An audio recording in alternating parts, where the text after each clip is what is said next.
Good evening, everybody. How are we doing tonight? Welcome to Boom Talk. I got the Scully and I got Beast on call at the moment. Martin is going to be with us, but he's going to be fashionably late, like as usual. So, what's happening, fellas? Are you guys hyped for tonight? What is going on? Oh, sorry. I guess. No, Beast. You go first. You go first. How rude of me, man. And then you just said, "Can't wait." That's it. Carry on, Boom goes the dynamite. What's up, everybody? Aaron, Beast Mode, good to be here. Yeah, man. I'm excited to talk about this part 3 of the update, extended update, whatever most people want to call it. Yeah. I mean, yeah. We'll get into it, but yeah. I'm calling it the no date. Yeah, it's a bit of an update, yeah. So yeah, we're going to be talking tonight, guys, about this is going to be kind of a mixture of the one that we needed to reschedule and sort of update reaction. So it's all going to kind of sort of mold into one stream. We're going to try and do it all in one because it all kind of ties in together, really. So tonight's going to be talking about... it does. That's a really good idea. So we're going to be talking about things like what we think of the update, and what we think should have been done, or what should, whatever, things like that, as well as looking at, potentially who's to blame, so to speak, which is the title of the last one. So we're going to be covering it all tonight. It's going to be a good one, I think. Not sure where Martin is. Martin was due to be on. I'll send him a message. You know what? Give him a minute. Last I heard, he was getting out of that ballerina outfit. He's I know he's super busy at the moment with like work stuff, and he's getting ready absolutely for his wedding as well. He's getting married at the weekend on Friday, so. Oh wow! Congratulations. Yep. Let's see if I can get Aaron drunk. No, you won't, because I'll be driving. So no drinky. You might see Candy drunk. Candy's probably in the chat. They're shaking her head. She's like going. Who have we got in the chat, guys? I was gonna say we should give a nice hello to everybody. We got a nice pile piling up here in the chat. Yeah, go for it. You guys call them out. All right, we'll start off at the top here. I did see where is it? Ryan, of course. Who else is? Of course, it's Ryan. Ryan.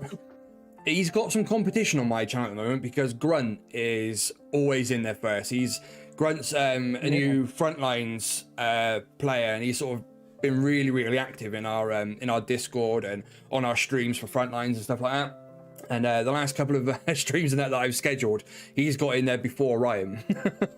Oh, Ryan, come on, buddy, you got to know. I'm kidding. You know what? At least with Boom Beach, Ryan definitely has that reputation of being number one in streamers chat. So Ryan, honestly, man, great to see you there. We got I hope I'm pronouncing it right. Jess, what's up, man? We're gonna be talking about that very shortly there. Mr. Pwong, very good to see you too, buddy. Miguel Lopez in the chat as well. Atticus, how you doing, man? Chris Alpha, will it be uploaded? The part 3 is live, is it not? Yeah. The sneak peek's are live, but it hasn't actually updated yet. Oh, okay, that's right. Well, as far as I know, anyway, I haven't seen any announcement to say it's done. I haven't. No. So, Chris, obviously, there's a lot of sneak peeks out there right now with regards to, BBTFRG. Zedmont, another one you should probably watch, just to get, good idea, fair insight. But I think most of the community already knows what's coming from the previous updates, because, hints were already dropped. But Lolo, good to see you as well. 204, nice to see you as well, man. Big shout out to you. Falcor, what's up, man? We got Ryan showing love to everybody there. Tiago in the chat as well. Posse, very good to see you, buddy. Apex Prey, 23rd. Well, you made it, buddy. You made it. We've got Vodka Sandy. What's up, Sandy? The Double D Man. Gavin YT. What's up, man? Paulie Jr. Good to see you as well. Andromeda. What's up, Andro? Very good to see you. I think I've got everybody here. My Arabic friend, how are you doing? Hey, Skull, boom goes the dynamite. Oh, Animal. Never mind, I actually missed a whole bunch at the bottom. Vendex, very good to see you as well. And of course, we got gaming with Candy. Candy, how are you? Always a pleasure to see you in the chat there. Jazz as well, good to see you. Ben Washbrook, we got Remy and Op Destroy. What's up, man? Delco, Commander Rob, Delboy59. I think I got everybody.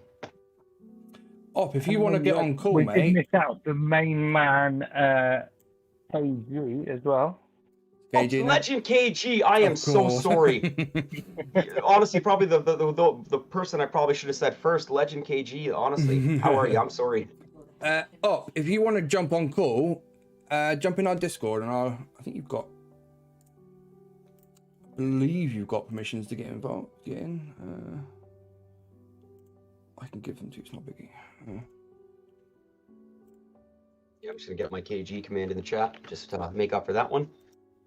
So yeah, I've just given you permissions up. If you want to get in on the Discord and get on call, that's cool with us. So yeah, going forward, we're all the streams all shared and stuff. So not sure where Martin is. We got Pang on call as well. Pang is currently out shopping with the missus and stuff. He's got his headphones in. He is listening.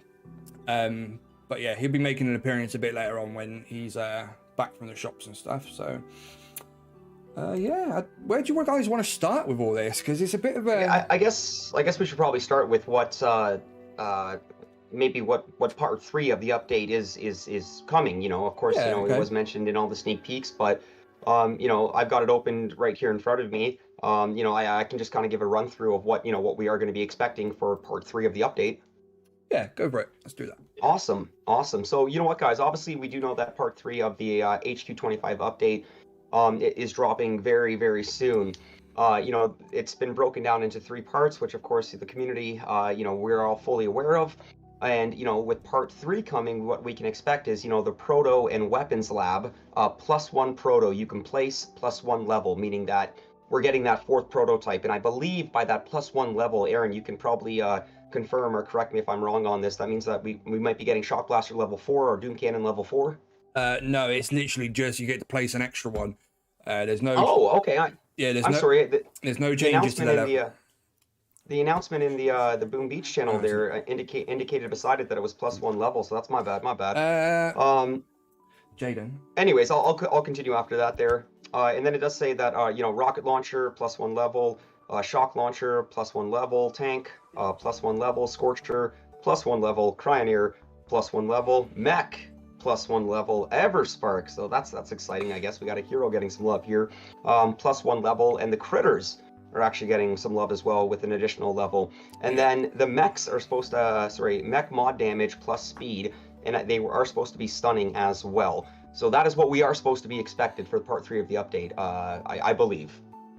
Yeah, I've just sent Jaden downstairs to get my other phone. I'm going to check the dev build to see if Yeah, absolutely. That's probably a good idea just to confirm that. But I'm like 99% sure that it's not, but I could be wrong.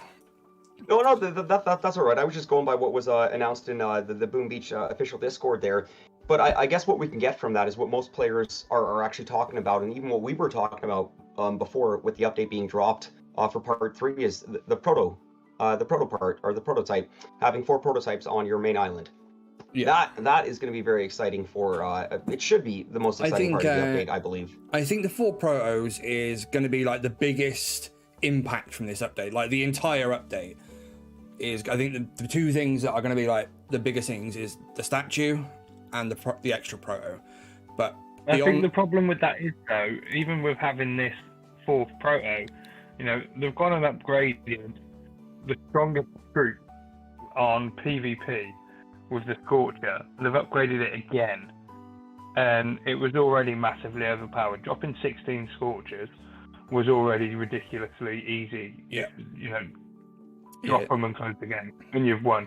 And now, giving them that extra power again, it's just going to make it even easier.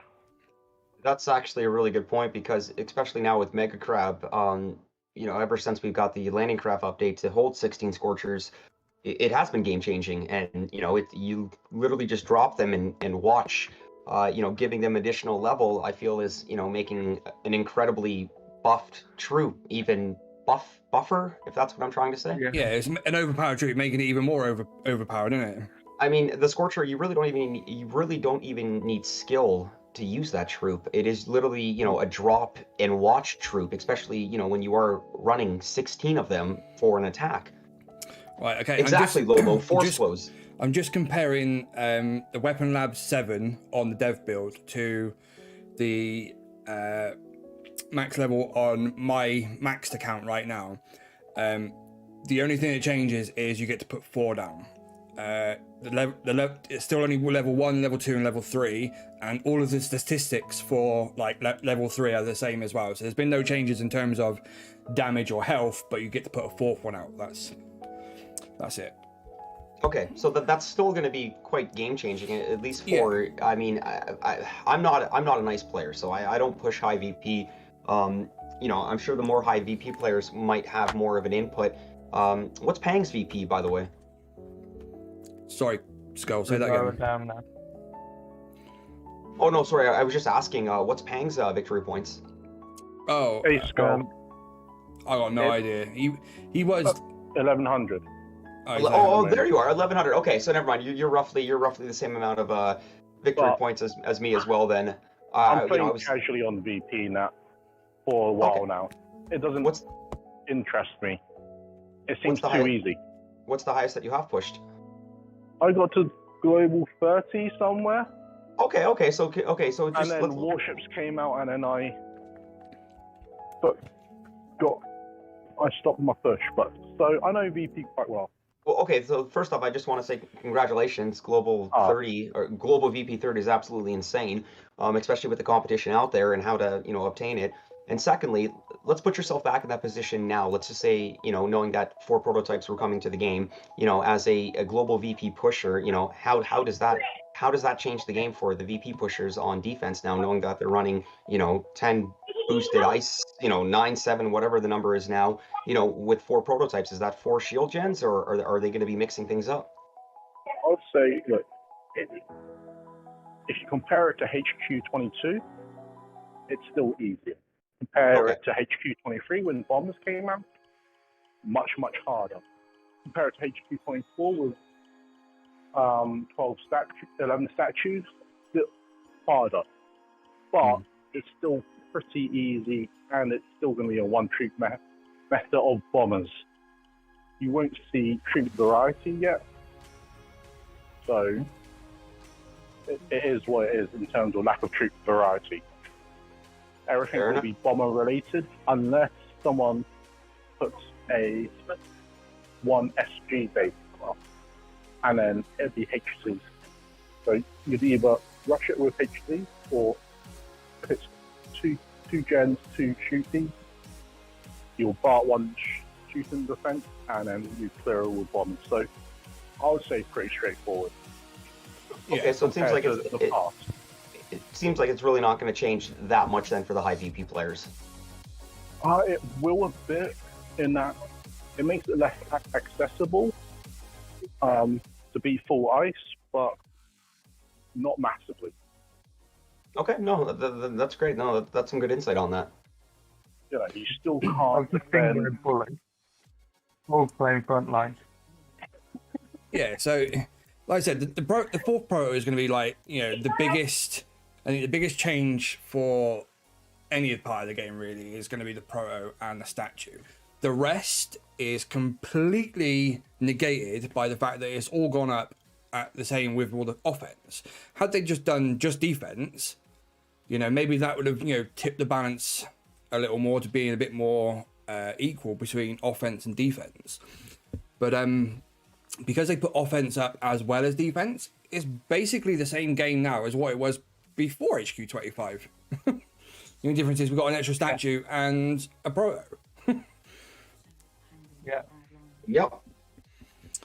And adding in that extra statue just makes it even easier to drop all your boats with scorchers and then still have room for shock. Or if there's 4 grapplers, all you need to do is just put a smoke on the grappler and watch the scorchers sit underneath the grappler. It's I don't know. I think they've made it very easy. I think the problem now is that you can have a lot of the old-time players. They're not giving us anything new at all. Yeah. There's nothing new. I think it's pretty clear, like, what my thoughts and feelings are at the moment. I'm pretty frustrated with a whole lot of it at the moment. I wouldn't necessarily say... Exactly. I wouldn't necessarily say just you are frustrated. I think there's ample disappointment, frustration essentially coming, not only from the community, but from the boom tubers as well. Especially the boom tubers, I think. I think this one's really put the boot in enough to make a few of us sort of reevaluate the situation going forward, for sure. And I think that's an absolute shame. It really is. The biggest upset and the biggest disappointment, I guess you could say as a boom tuber playing this game, is knowing that you're not getting that new thing. Like I've said it a million times before, even something as silly and as stupid as a skin would make me happy as a player, knowing that it's just something new in the game that I'd be able to assign to a hero, a troop, or whatever. 100%. Unfortunately, Supercell's idea of new, for Boom Beach here is, just adding on additional levels to current defenses, troops, heroes, abilities. I'm not even sure if the hero abilities, got any love, but anyways, but just adding on extra levels, to buildings, to defenses, to heroes. It's not new. It's nothing to get excited for. It just makes a current troop, a current hero even stronger. I mean, Bullet has been OP, overpowered since, since they nerfed him. Yeah, exactly. Yet alone the 11.5 tile taunt, that just was game breaking on its own. Even a new hero. I don't know how something, guys. Yeah, that's the most disappointing in the chat. aspect of it. I bet that's how he feels right now as well. Nothing new. I bet that's how he's feeling right now, Apex. Apex in the chat saying, everyone grab your torches and pitchforks and get Nuno. To be honest, listen, to be honest, I'm going to say it right now. This has got nothing to do with Nuno. Nuno is nothing more than the messenger, yeah? You know what you say? Don't shoot the messenger. This is the devs. I don't care what anybody says. Yeah. This is the dev team who just clearly doesn't give a rat's ass about what we think, what the players think, what Nuno thinks. Nobody. It's literally just a case of, we'll give them an update. Here you go, guys. Here's an update.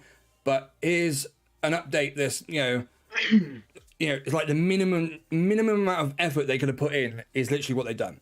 The only thing that's changed in this update is like the tiles underneath the defenses and the buildings. Oh, we got a new animation. Yeah, that's the only visual change to the game. That and the animation with mechs. That's the only visual. That's the only way you can tell that something's happened, something's different with the game. And can I mention those animations were done 2 years ago because when HQ23 was released, they were data mined already. Yep. So it wasn't actually done in the last 12 months. Oh, yeah. Geez. So technically, they're not even new then. No. Mechs have been broken since the day they were added. There was a typo in the game code. Well, yeah, we were supposed to be getting mechs, that literally had shock blasters for arms. Yeah, well, that's basically what it is. They've now fixed the typo, but it still doesn't work. I'm not sure whether they need to clarify whether it's actually supposed to shock the defenses or whether it's supposed to slow them down. Because I think it was supposed to stun them. I don't think it does either, to be honest. I don't think it does. Well, from what? Okay, well, because if it was shocking it would literally render it useless for a set amount of seconds. Yeah, it doesn't. Where if it was to stun it, it would just slow the rate of fire or something along the lines of that. Yeah, but I don't think it even does that either. When I tested it in my sneak peek, didn't see much of a difference. Flamethrowers and that didn't stop firing. Boom cannon still shot at the same sort of pace. So I don't know. But yeah, they've been broken since the game was added. Since they were added to the game, sorry. It was actually Zedmot that caught it, who seen it in the game files, seen the typo and sort of brought it up, which is what led to the fix. So it was him bringing it up that sort of pointed it out to Supercell, who then went, oh yeah, we know, oh yeah, so there is, and they've obviously corrected the typo or whatever, and now it's fixed, kinda. Well, I mean, let's in Zedmot's video. Then he actually just proved that it's not being fixed. Yeah, because he lined it up against a load of mortars. Yep. And yeah, there's nothing actually done. It's just the animation. Yeah, it just looks pretty. You know what's disappointing? What's disappointing for me is I remember the hype around the HQ24 update when they were initially bringing the mechs to the game. And you know, the last actual like full-fledged animation advertising I remember seeing, which has been a while, has been, you know, that mech ad, you know, with the giant pelican, you know, that kind Promo of video. hype behind it. You know, that actually brought excitement for HQ24 because we were getting, you know, a new troop that was A new supposed to be, that was supposed to be absolutely like OP to the point of just once again game breaking. You know, they hyped it up. You know, there was, you know, marketing for it. There was advertising. You know, we had new animations for it. You know, once again, I loved the what's this, the giant pelican video or whatever it was, and you know, that made you think, that made you remember, and you know, that was great. You know, the fact that we couldn't get anything remotely close to that for the HQ25 update was just yeah, it was a little Big bit of a shout out letdown, to you, you know? Lolo. Thank you there for the 279 super chat, buddy. Big Yeah, right on, Lolo. So yeah, you're talking about like advertisement and promo stuff. Marketing and advertisement is you know, it's practically dead for Boom Beach. You know, The when this last game first, real advertising they actually did, like in terms of put an advert out to the mass, to the public, was Warships. yes, and you know what? I remember watching YouTube videos and getting Boom Beach Warship ads before the video was, and I was losing it. And you know what? You know what kind of videos? You know what kind of ads I get now from Supercell games? I get Clash Quest. I get Brawl Stars. I get Clash Royale and Clash of Clans because they frequently do updates. So I do see a lot of ads for those. But no, you are right. I do remember the Warship advertising. I do remember seeing ads for Warships watching YouTube videos, which was, you know, surreal as a Boom Beach player. They did a campaign on Facebook as well. They did. They put out sponsored posts, which obviously pushes it out to people who aren't already following the page or whatnot. It pushes it out to new eyes on the page, like. And I remember those posts getting loads and loads of interaction, literally thousands of comments, thousands and thousands of comments. And I've sort of been keeping an eye on their post on Facebook now. You're lucky if you get 10 comments. 10 comments is a hype post for Boom Beach on Facebook. 10 comments is lit. And like half of that is just people tagging each other. Did you just say 10 comments for Boom Beach is lit? 10 comments on a Boom Beach post is lit. I'm laughing because it's sad, but it's true. It is sad. You know, I'm sure if you go back like 5, you know, maybe not even 5 years, 3-4 years, you know, I'm sure that would be 10 times fold. You know, you'd have 100, hopefully even more. You know, if the same thing can absolutely be said, unfortunately, you know, for the Boom Beach YouTube channel in comparison whenever, you know, a video or a video is uploaded, you know, looking once back, again, they posted 11 hours ago. It's got 8 comments. On the 21st of October, it's got 28 comments. 18th of October is 29 comments. 17th is 20 comments. So you're looking sort of between 10 and 20 comments for. And I also want to emphasize that this is a mobile game that's been downloaded over 50 million times. Yeah, exactly. Yeah.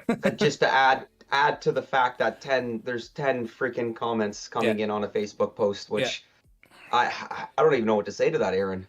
It's sad, Scully. Honestly, mate, it's sinful, really.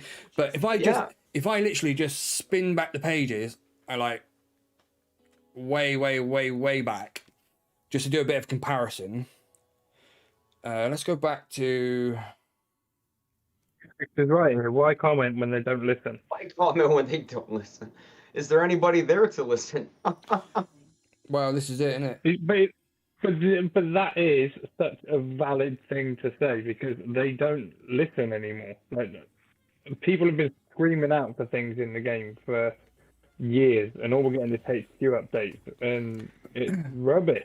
All right, so you know what? I think it's just. Oh, sorry, Aaron. Yeah. So I've gone back a year. I'm gonna add on what Beast Mode said after. I've gone back exactly a year, and the posts then were getting 80 comments.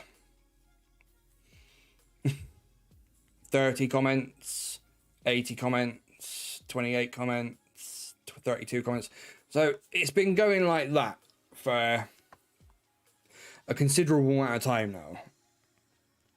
I think probably the last post that actually got any real engagement was the Warships, like where they announced like season 1 of Warships. That was probably the last time Boom Beach Facebook post actually had any sort of value to the comment section.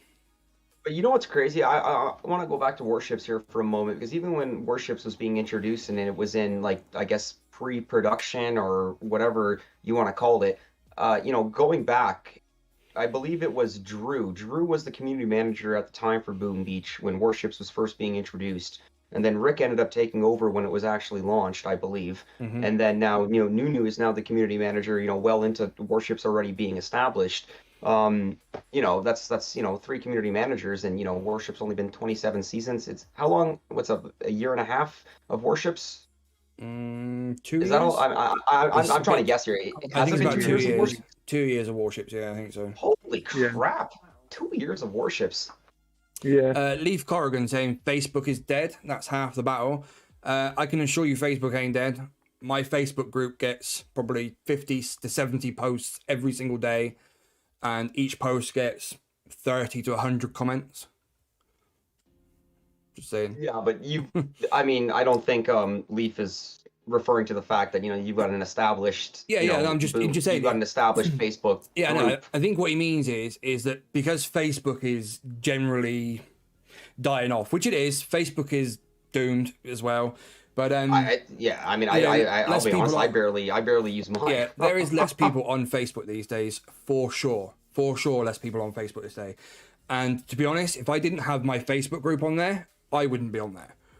I hate Facebook, yeah. But that fact alone isn't what's sort of killing off the comments on the Boom Beach page. That is Boom Beach killing off the comments on the Boom Beach page. Yeah, it's their own actions is. And honestly, right, let's ask the chat, right, guys in the chat right now. When was the last time you considered Boom Beach to be a game that was in tune with the community and in tune with what the players wanted and needed, and felt like they actually listened and gave a crap? When was the last time you felt that way about Boom Beach? Just out of curiosity. I can't remember either, to be honest. I'm going to take a shot in the dark here, and I'm just going to say, you know, Warships launched just because it was, you know, the biggest change and the biggest change in something actually new that came to the game that we got excited for, not only as BoomTubers, but as players and as a community. I'm going to say, I think Andrew is probably in the right ballpark, 2016, 2017, back when it was like probably just coming off of its height. If you look at like Google Trends and stuff on Google, hang on. Google Trends will give you a very good insight as to when Boom Beach was at its peak. Yeah, and I believe Boom Beach was at its peak in like early to mid 2016, 17, or no, probably mid 2016 to early 2017. Andrew probably nailed it. I would say it's around that sort of time. Past 12 hours due. So let's bring Chrome. Where's Chrome? That one. No, Andrew, nobody is going to say that together. Ever. I'll say it one more time. Andrew is right. Right, okay, so looking at this, this is just me searching for Boom Beach on Google Trends, right? Interest over time. So 1st of January 24 was 2004, sorry. Pretty much nothing, okay? And then 2004, the game didn't come out until 2009. Yeah. This just gives you oh, okay, sorry. Okay. Googling the words Boom Beach, yeah? Yeah, my bad. So 2013, December 2013 is where Boom Beach really took off, and it hit its peak at. Let me show me. Is that no 2015? February 2015 was Boom Beach at its height. That was like that's peak when I Boom Beach. You know what? That was probably like Nick at Night Prime, Reversal Prime, Boot Ramp Prime, Ben Tim Prime. You know, all the original OGs that just straight up left Boom Beach to go play other games. Yep. What does that tell Oh. you? Right. Okay. So that was when they were advertising on TV as well, because Yeah. that's when I started playing with January 2015. that was before I even started playing Boom. I didn't start playing Boom until about there. You March- remember? March 2016. Do you remember? Do you remember when Clash of Clans came? Not Clash Royale. Do you remember when Clash Royale came out in 2016? Vaguely. I was already playing Boom Beach for a while, and then I remember the hype around Clash Royale when it came out, and the task force I was in at the time, we all made a clan or whatever in Clash Royale because that game was fresh and that game was new at the time. But Boom Beach was already, like, I believe it was the order of the actual Supercell games. Like Clash of Clans was their baby. That was number one, and then Yeah. Boom Beach, I believe, was number two. Heyday, I think, came somewhere along the lines there. Heyday might even been before Boom Beach. I Yeah, it was. yeah, I think it was. I think It was. Yeah, Nice Cassell. Yeah, they were, and then Savage. Like those were only like big ones, man. I didn't even mention Yeah, Savage Warrior and a few of the other crazy ones. 2012 Heyday took off. Okay, holy crap! So Heyday.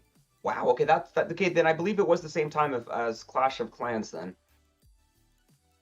But yeah, I mean, if you look back at that and say that 2015 was like Boom Beach peak, that would have been around the time leading up to that point would have been when Supercell was genuinely interested in pushing it, doing well with it, and seeing it go into the future, yeah, until it peaked. And then when it started coming down, that's when, you know, it's common business sense, isn't it? Let's, you know, look at it from, you know, a business point of view.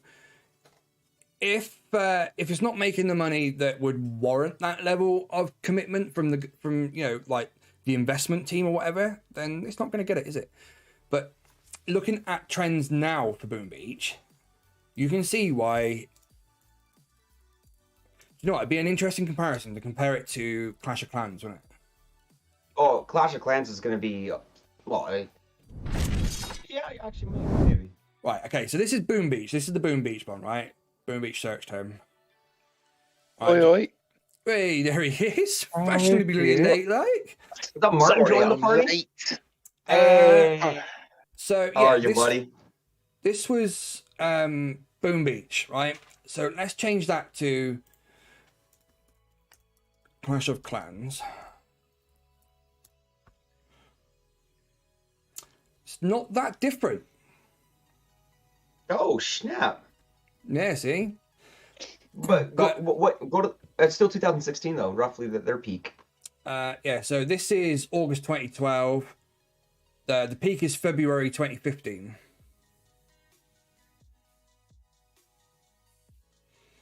This is May 2021. Okay, now once again, I just want to clarify what we are looking at, like this graph and like these results right here. These are just of people searching this term on Google, correct? Oh, no, wait. I had it set Oh, on. I had it set on UK. Right. Worldwide. Right. Let's relook at Boom. You know what? That still looks quite similar. It It's does. just a much. Yeah. It's just a much higher peak. Right. So this is now. That was my bad. This is now Boom Beach, global, worldwide, 2004 until present. So the graph looks basically the same. The peak was still February 2015. Can you go to that little peak towards the end of the right there? Like, no, go in a little more. Go in a little more. That one? No. It's like it's a little one. It's just I can't. It's like oh my That god. one. No, go more. Right there. That's warships. Yeah. Yeah. That's warships right there. And you see how little impact warships had on the game? Just to put that in perspective, can you see how little impact, how, you know, Supercell was hoping that it was going to bring like a peak like this. Like this one, or this that one little maybe. peak right there, But that's that warships. Little blip, and it was nothing. So that was the epic warships fail right there. Yeah. And But you know what? Considering how many bugs it was plagued with right off the bat, like they didn't have the successful launch that they wanted due to the glitches, due to the bugs. You know, whatever you want to call them.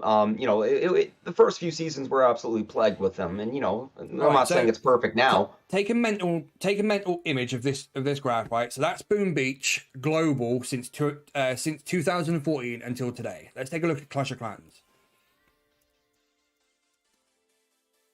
for the same period of time and for global. Very, very, very similar graphs. Just out of curiosity, can you do Brawl Stars after? Sure. I think that one's going to be a little bit much crazier. Well, we got But then Brawl Stars was much later released. You know, this is actually in the top. I believe it's like in the top 10 most popular viewed games on YouTube. Is it? Yeah, Brawl Stars is up there. I'm gonna do it just because I have to now. We're looking. What, Frontlines? Yeah. Oh, it's gonna be huge right now, man. It's soft launch. It's, you know, alpha testing. It's all that crazy it's stuff. not even on the graph. Are you kidding me? Did that thing? It's literally like it's broke the graph or something. The graph is broken right now. Which, okay, now compare. Look at the. Look at this. Look at the. Boom Beach versus Frontlines right now for the. I guess the interest, you know, for people at least searching it right now. You know, of course, Frontlines is a new game. You know, I mean, it's going to have that advantage over Boom Beach. But that's crazy. I mean, that is absolutely night and day. Do you know what it is? But when you compare, everybody always says Clash of Clans gets more love because it makes more money. It's more popular. Yeah. I'll just prove to you kind of that it ain't. In terms of trending, in terms of Google searches and people, you know, like using Google with the terms Boom Beach and using like any Google product with those search terms like YouTube, things like that. In the grand scheme of things, they're not that different in terms of, you know, popularity and people searching for, you know, content and things like that related to that subject. Yeah. Aaron, can I just point something out? Do you not think though that Boom Beach limits its revenue, its potential revenue, by the way that there are? If you look at the way that you can spend money in Boom Beach, it's very. Once you bought IT, you don't need diamonds. Yeah. And then there's nothing else. There's no monthly renewing Boom Pass. There's no skins that you can buy or flags or there is nothing. Once you bought the Boom Pass, once you bought instant training, there's no need to spend money anywhere else. Diamonds are the only reason that you'd realistically spend diamonds is to speed up your troops. I mean, who spends money to speed up building a new mortar? Andrew wanted to see Clash Royale. So this is Clash Royale, same time period, global. Well, that came back out in 2016. I mean, Brawl Stars, I believe, was released globally much later. They just asked about it in the chat, so that's that. Somebody asked. But can I just say something else? Sorry, Aaron. Go on. Just because Cassell touched on it. Just on Churchy 2.0. You know, with Frontlines out, that's less time Supercell will spend on Boom Beach. Well, when in reality, Supercell is not the developers of Frontlines. It's a separate game developer called Space Ape that obviously have acquired the IP from Supercell. So they are working with Supercell, but they're not Supercell. If that makes any sense. Somebody asked in the chat if Space Ape is, or Frontlines owned by Supercell, whatever. Space Ape is a company called Space Ape Games. Supercell is a company called Supercell, and Supercell owns like 63% of, or they have a 63% share of Space Ape. But that said, they are two very much independent companies working on independent games. You know, Supercell devs have no input, or they don't work on or have any input on Space Ape games, and vice versa. So Frontlines is developed, maintained, promoted, all of that by Space Ape. It's only using the Boom Beach IP. That's all. Supercell have no impact on Frontlines. You know, they don't develop it in any way or anything like that. Frontlines, Davey, Frontlines, Lyle. I heard Shish say to Op that creators receive a bonus creator boost for this first month. Please tell us this is not the only reason you guys are pushing. Is that true? I've not heard anything like that. I don't know. That's the first I I've can't heard confirm of on that because Davey boy, I bought the boom pass in the game there. You might know more than me on that one. Yeah. I'll have to go look that up. I can reassure you that no, at least no.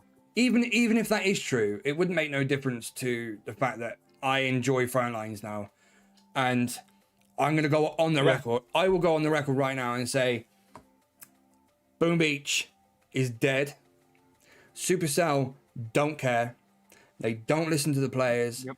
They don't want to listen to the players. They don't want to listen to the creators. To me, in my personal opinion, I think it's perfectly clear that Supercell is done with Boom Beach, and they are literally just going to roll out, do the absolute minimum effort to make the absolute maximum money out of as little effort as possible until the day they go with the plug on the service. And you know what? That's the thing, how because I think feel right now. the majority of the players of this game, and most of the community as well, we've been playing this game for extended periods of time, meaning that we're either max players or we're close to being max players. And when you get to that point and you've done everything in the game and you've upgraded everything, it gets to that repetitive cycle of just, you choose which aspect of the game you push. Is it VP, is it warships, or is it crab?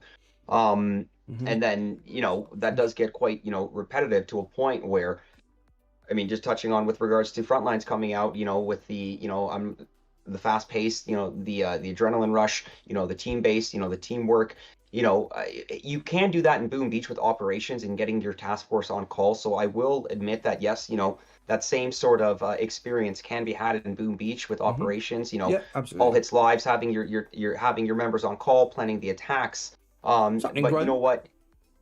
Sorry? Sorry, just say hello to Grunt in the chat. Yeah, that's awesome. But just with how Space Ape has presented, Boom Beach Frontlines, it's almost, if Boom Beach was to come out in 2021, this is exactly what it would be. And with regards to just how the fast pace, the teamwork, and just the strategy. Honestly, Aaron, I feel like there can be a whole discussion just on the strategy in this game because it's so in depth. We're not having a Frontlines discussion, but that's just what I'm getting at. Yeah, I don't want to turn tonight into why Frontlines is better than Boom Beach, because that's another stream. That's another stream entirely. Well, we will have that one again, and we will be having that stream very soon. I promise. I think. In fact, little teaser. We've got something really good planned for the first Boom Beach Frontlines Boom Talk. So stay tuned for that, because that's going to be a good one, and that will also show you just how. Hopefully show you how dedicated that team is to doing what they should be doing with their creators and their players. That's all I'm going to say. But moving on. In the chat, Shadi, welcome to the stream. What's happening, Severance? Say hello to a few people we've dropped in I ain't spoken to yet. Zen Buddha, what's happening? Johnny Costa, what's happening, guys?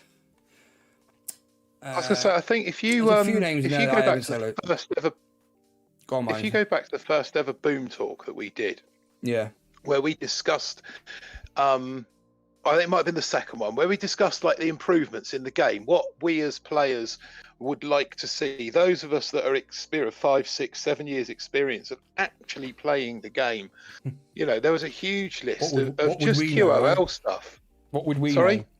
What would we know? Yeah, exactly. Huge list of QOL stuff. Now, I don't expect all of that to have been addressed within the couple of months, but sort of Nuno gave us the impression that some of what we'd said had been taken on board, that some of what we'd said may well even be implemented. Yet, I don't see anything that we discussed in that live stream.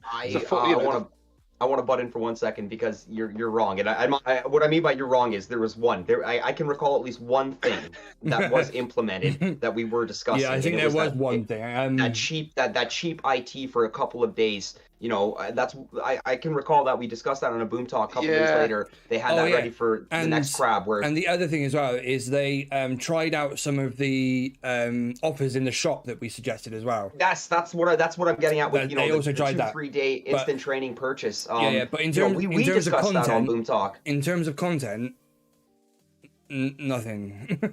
They haven't even Well, done content-wise, yes. even like the like some of the most basic improvements, quality of life improvements that would be absolutely game changing for certain aspects of the game. Things like task force filters. How easy is it just to set up some task force filters, for Christ's sake? It's easy. That's things what like I was that. thinking of specifically. Easy little things like that could be implemented that would help players in the game find other players that are active. Because right now, you go to task force search in game, and all you're going to see is 500 dead 50 mans with 3 level 30s in it grinding intel to do 2 ops a month. And that's what gives people the impression that the game's dead. When you can't find an active task force, you think, oh, this game must be dead if nobody's playing in an active task force. Yeah, the players are too spread. That one and the base builder, the ability to put all of your defenses, all of your buildings into store and then replan your base, rather than having to play kind of like base Tetris of moving stuff around in a fashion that that those are 2 massive QOL things that would, I think, improve the gameplay for a lot of people. Yeah, without doubt. Just quickly, just to go back to something, this thing in the chat that the guys are talking about, this bonus thing. I'm pretty sure. I think I know what you're talking about. I heard it on Upstream as well. I think I was watching. I was kind of sort of watching, but not watching. But as far, look, I'll go on the record right now. As far as I'm aware, that's not true. Okay, I just want to put it out there right now. As far as I'm aware, that isn't true. That sounds like absolute BS to me. And if you are wrong, you'll come back. And if I'm wrong, then I'll come back and I'll apologise. But as far as I know, that's straight up BS. The bottom line there, though, is that Frontlines, I think, is very much suited to an ongoing stream, to an ongoing live stream, rather than just sort of releasing content videos. Yeah, but Boom Beach is okay for doing a Why not? And gear, Android, gear Android, heart. it'd be so easy to fix. She's saying about the task force search as a hot button for me. It's something that would be so easy to fix. I should write a strongly worded letter. You could try it. We did it, and it didn't make no difference. We wrote a strongly worded letter, and we wrote a really nice worded letter.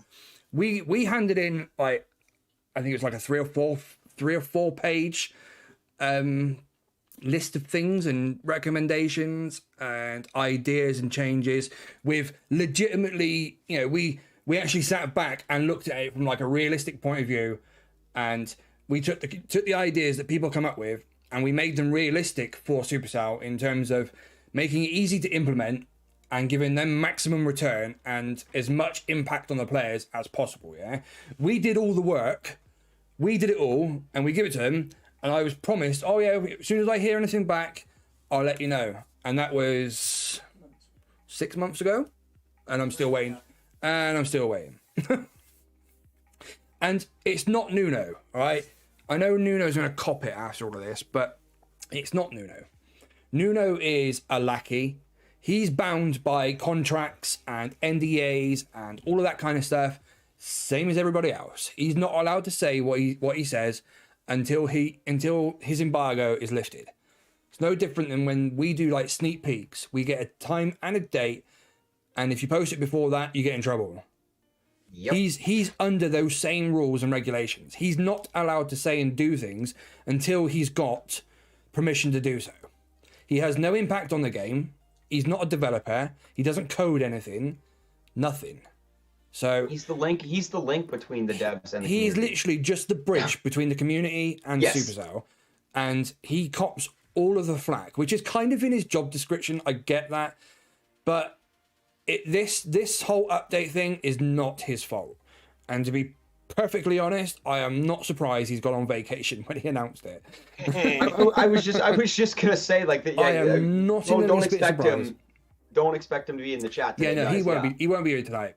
And if he is, Nuno, if you're watching, I know you're gonna cop it, and I apologise, but it is in your job description, and the devs have stitched us up. To be perfectly honest. So you're saying your letter made the HQ25 updates? I see now. So it's your fault. It's our fault. Okay, turn and run, boys. Turn and run. Yeah. Listen, if I had my way, we would never have seen HQ23. No. Well, that was something that we HQ22 sort of advocated for a was long time, wasn't it? That Yeah. there was no need for HQ23. What the game needed was expansion, not extension. Do you know what? Do you know what the biggest joke of that? The biggest joke of that is, right? When HQ22 was max level, and it had been max level for years, right? Supercells said that they didn't want to add in new HQs because it would move the finishing line further out of reach from low level players. Players who are picking up the game today would have to wait even longer and grind for even longer to get to that max level goal. So they said that they would never implement more HQs for that reason. I think it took. And now look at HQ25, which is an update that does nothing except move the finish line further away from new starting. People starting out now got to wait even longer to max out. Maybe that's what Supercell wants. Maybe they just want to keep their players on this never-ending upgrading marathon, thinking that there's light at the end of the tunnel, when in reality it's just a dead end. I don't know, man. Yeah, but if you want like a game, if you want a game like that guys, that's just going to go on and on forever with no sort of real end, then surely you play something like Candy Crush. Just quickly, guys, in the chat, I'm all for the banter in the chat, yeah, but let's just not badmouth other creators. Just leave it out. Yeah, exactly. It causes drama. It doesn't need to be done. So shut up. So yeah, chat. Are you happy about HQ25, and would you like to see HQ26? If HQ26 was going to look the same as what HQ25 has just looked, would you want it? Would you want another HQ update like this, like HQ25 has been? HQ26 has come around and they didn't put anything new in there at all. I think I would just delete the game. And to be honest, listen, this update, I said before this update was announced, right? Before even part 1 was announced, before we'd even seen the dev build and the information about, you know, what was coming and stuff, long before that, I went and I said, you know, quite a lot, loudly, in fact, that if the HQ25 update wasn't compelling and brought new content and, you know, was enough to bring a couple players back from retirement and stuff, then I would be done with the game, yeah? And I think a few players did come back from retirement, didn't they, for 24 update? Yeah, I'm talking specifically about HQ25, but yeah, they did. Okay. Oh yeah, no, yeah, that didn't bring much. No. I went on record and I said, unless HQ25 is amazing, or it doesn't even have to be amazing, it just needs to be something new, something dynamic that brings more value to the game, yeah? I said, if that doesn't happen, then I'm going to be done. I've got one foot out the door. I haven't been playing Boom Beach now for 6 months or more, probably longer. I can remember when we went fishing right at the start of this year, sort of March, April time, and we had this conversation. And I remember you saying that you were thinking about pulling out scopers at the time because of that. So that's how long ago we're kind of going back. Yeah, it was a while. But you know, I said, if it's not brilliant, then I'm done. And guys, it's not brilliant. I'm not saying I'm walking away completely, because I'm not. I'm not just going to forget where the channel's coming from. Absolutely, that needs to be. Yeah. Still love creating content for YouTube and stuff. I just don't love the game anymore, and I know I'm going to cop no end of drama after the stream for the things that I'm saying tonight. And to be perfectly honest, I couldn't care less. Sometimes people don't like hearing the truth that's staring them in the face, though. Listen, that's the thing. Because it makes it more real, doesn't it? Yeah, just because we're content creators and boom tubers and all the rest of it does not mean that we're not entitled to an opinion. Okay?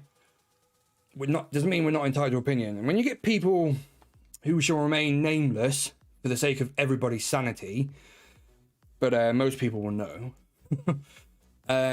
when they say things like, "Oh, you should be making it positive all the time," shouldn't be spinning it on a downer. You shouldn't be so negative all the time because it creates a bad rep for the game. Supercell are building a bad rep for the game. Supercell are destroying their own image with these BS updates that are nothing.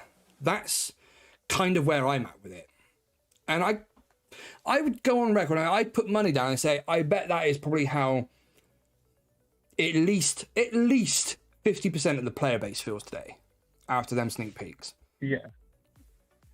Aaron, can I just answer Paulie's question in the chat there? Sure, go for it. All right, Paulie, my man. Skull, how do you feel? Obviously, you love warships, but apart that, there's much more that Boom Beach offers. So, Paulie, overall, I mean, I feel I'm happy. I'm happy that a mobile game 7 years old is still getting love. Okay, I'm going to be brutally honest with you. We've always said that something is better than nothing. Exactly. So I'm absolutely happy and I'm thrilled that a 7-year-old mobile game is actually still getting love with regards to the updates. Now, with regards to how complex those updates are and what they offer for this mobile game that we love, I am a little bit disappointed in it. I mean, I'm really not much of a main island guy. I'm more crabs, warships, and operations.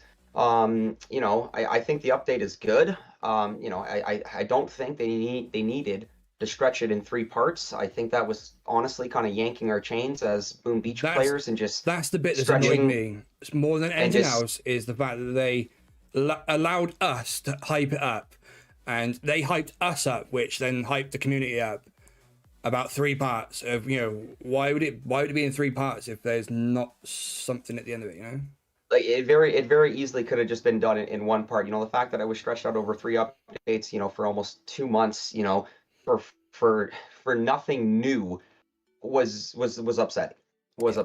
I love warships, like you said, and that is definitely my favorite aspect of the game. Would be nice, if the main island, got something else. But overall, I'm happy that an old mobile game, a 7-year-old mobile game, is still getting love.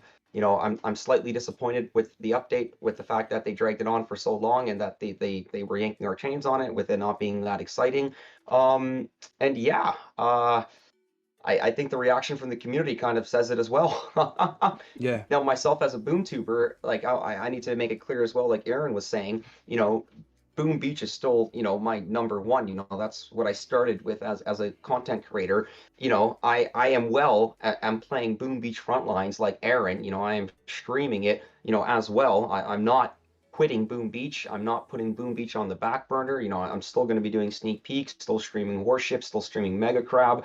It's just that, just like Aaron and some of the other content creators, I am enjoying the new excitement that is Frontlines, and that's what I'm going to say on that. I don't want to speak for other creators who are not on call, but Zedbot's video tonight paints a pretty clear picture where he's at. Op Destroyer's made an announcement in his Telegram chat which paints another pretty clear picture. I spoke to Op this morning on stream. He was still streaming when I woke up this morning. And I asked him whilst he was live, saying, "Are you done with warships?" Because of what he said in his announcement on Telegram. And he said that I'm not done. I'm just very tired.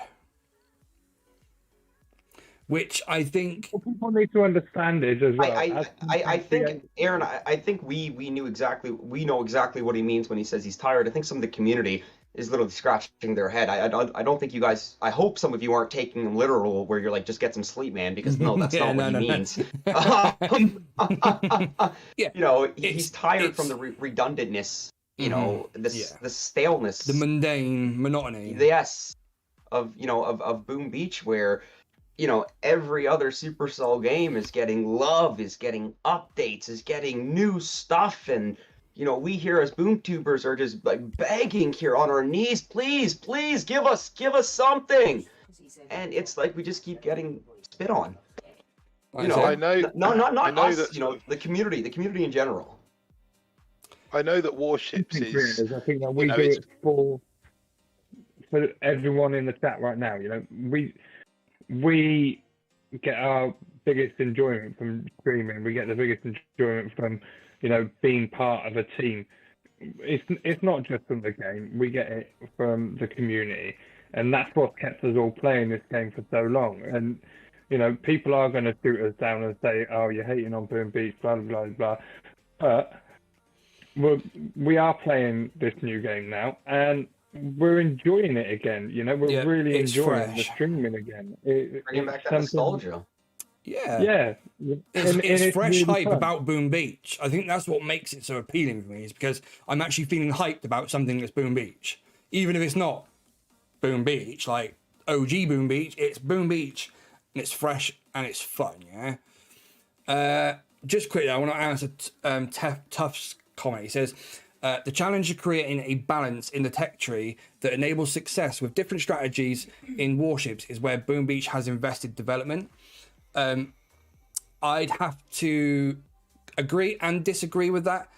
I think what they've done with the tech tree in the seasons that we've had has been okay. We see a lot of heavy rush, which is boring. We see a lot of. Can I just jump in with the?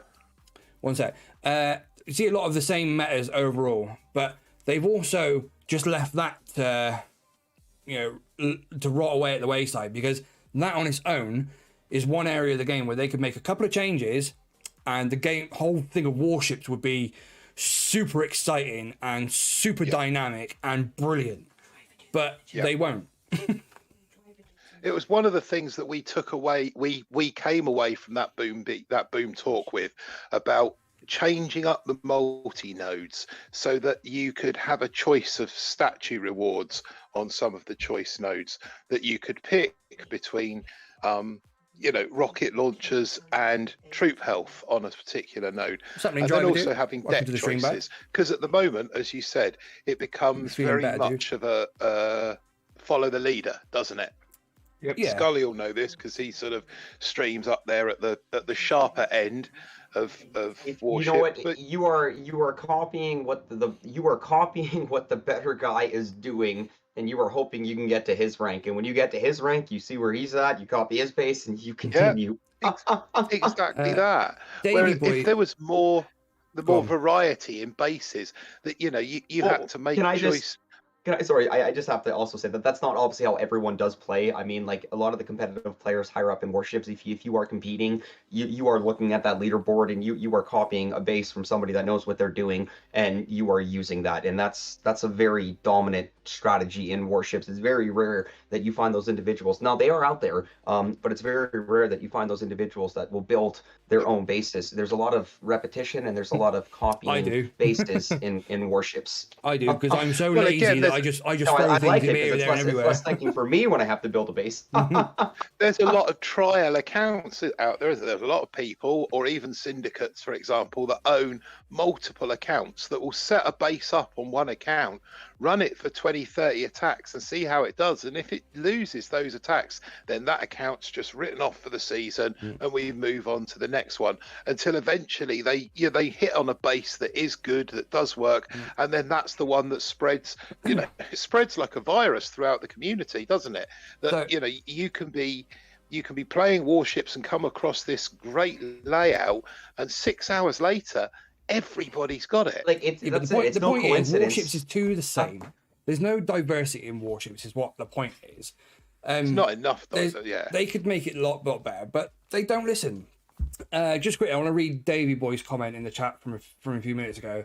Frontlines is like the new friend we were told not to worry about. Jokes aside, once this community dies out, I will lose a lot of real friends. Love you guys. Even Johnny used to loan me a pint.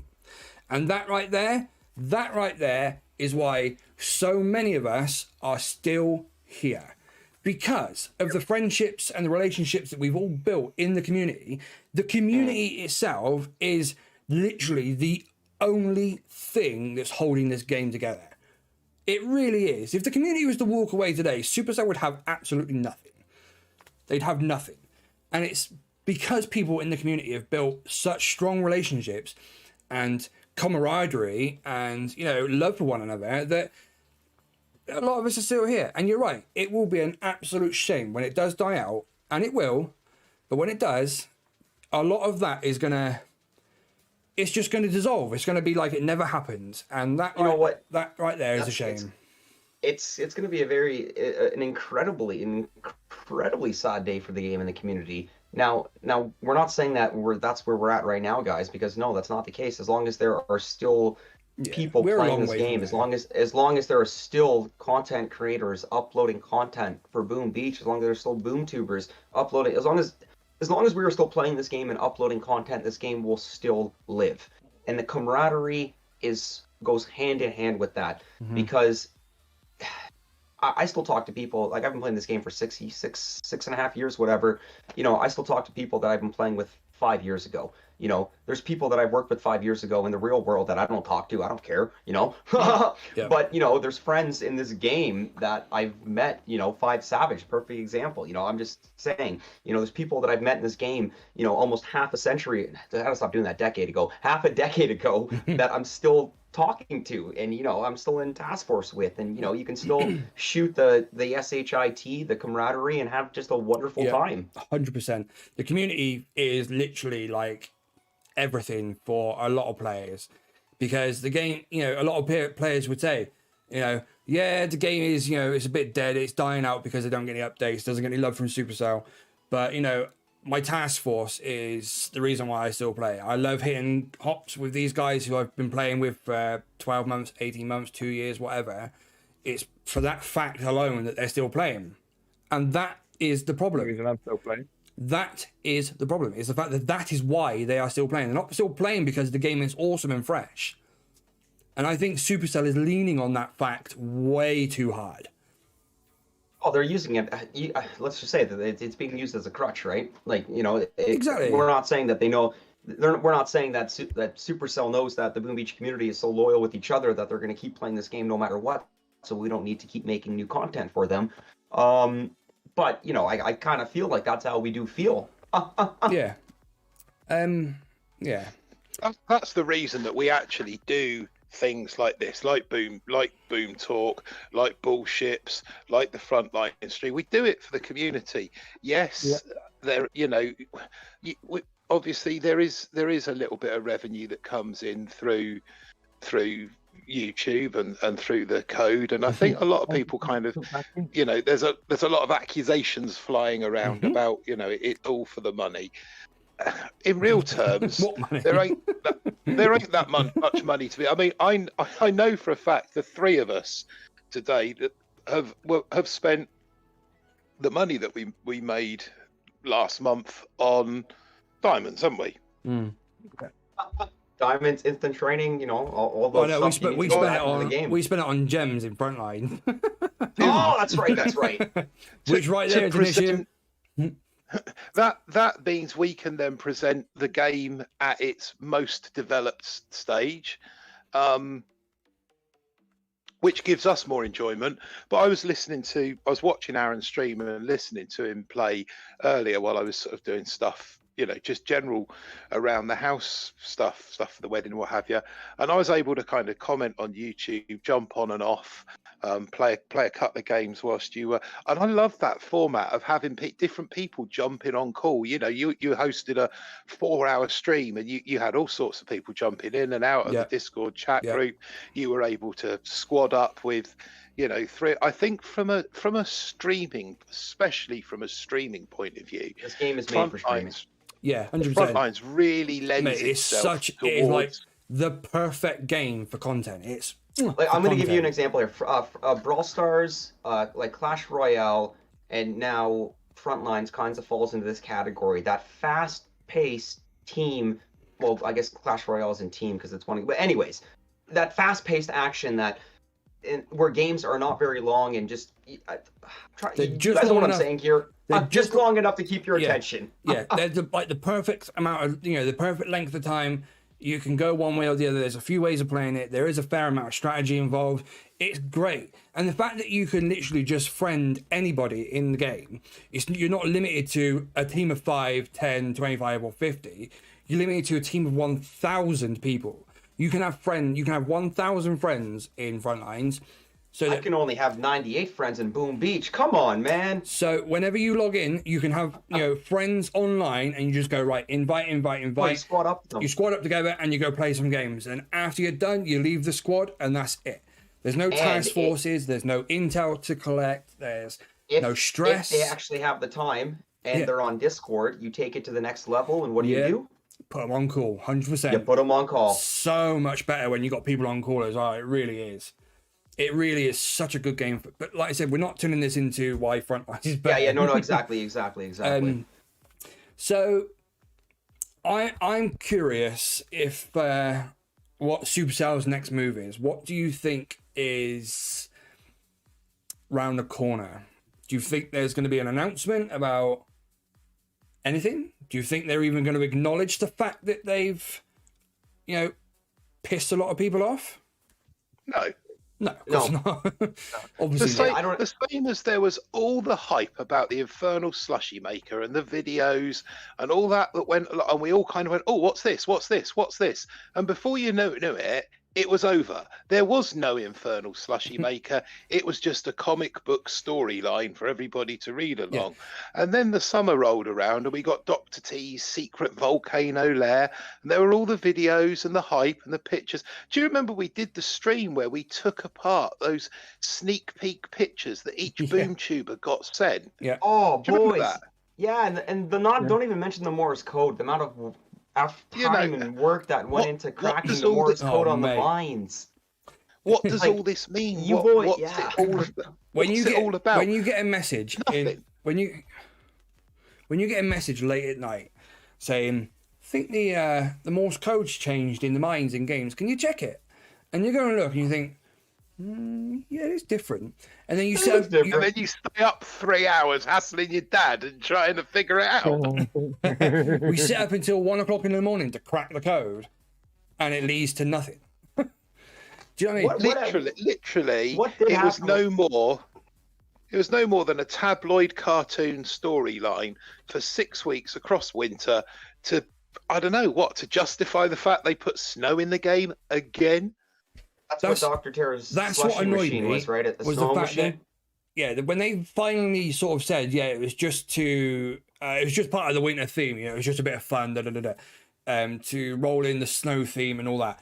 When we have the snow theme every single year, and we have had the snow theme for every single year for at least 4 or 5 years, to then all of a sudden make a big deal out of it out of nowhere when you don't usually, for nothing. It was just overhyping the community for nothing.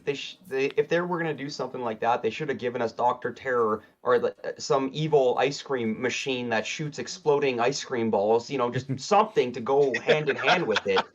I mean, to be honest, that's what I was expecting. I thought something like time event. Like replacing Dr. T's at twice a week Dr. T's Island with something similar, like you say, Dr. T's Slushy Maker, where you had to beat this, I don't know, exploding. Yeah, exactly. Yeah. Something, not nothing, and it was nothing. And the volcano lair in the summer, that was nothing. And then this update is coming in 3 parts. We want to make sure that each part's spot on, and okay, that's great. First part, second part. I think the one thing that really rubs me up the wrong way about all of this, and Scully, I imagine it probably feels a little bit familiar to you, and probably Op and Zedmot, who have done it for years, is they do these things and they say these things, and then we parrot it to our followers and subscribers and stuff. Of course, people always think that we are more in the know than what we are. Yeah. Yep. We can't tell you the ins and outs of what goes on behind the scenes. We're not allowed to, right?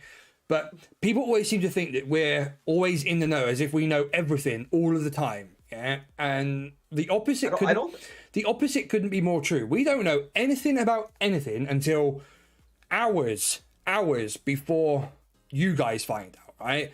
So that's it. I mean, probably the one. So when they go and then let out these hype things like the Slushy Maker and the Morse code and all the rest of it, we are just players at that point. We know nothing. And of course, we get fed it, which then we try to work out and read between the lines and then we take that to our followers and all the rest of it, which then hypes the community up even more because the boom tubers are talking about it. And the thing that annoys me the most is the fact that we don't just get a nudge and say, listen, it's not anything special, just take it down a level. Just a heads up to say, new subscriber, oh, thank you. Is that Flinger John? Welcome to the channel, buddy. Thanks for subscribing. Just a nudge or a hint as if to say, yeah, don't go crazy hyping that up because whatever. Do you know what I mean? Just, it feels like we get used to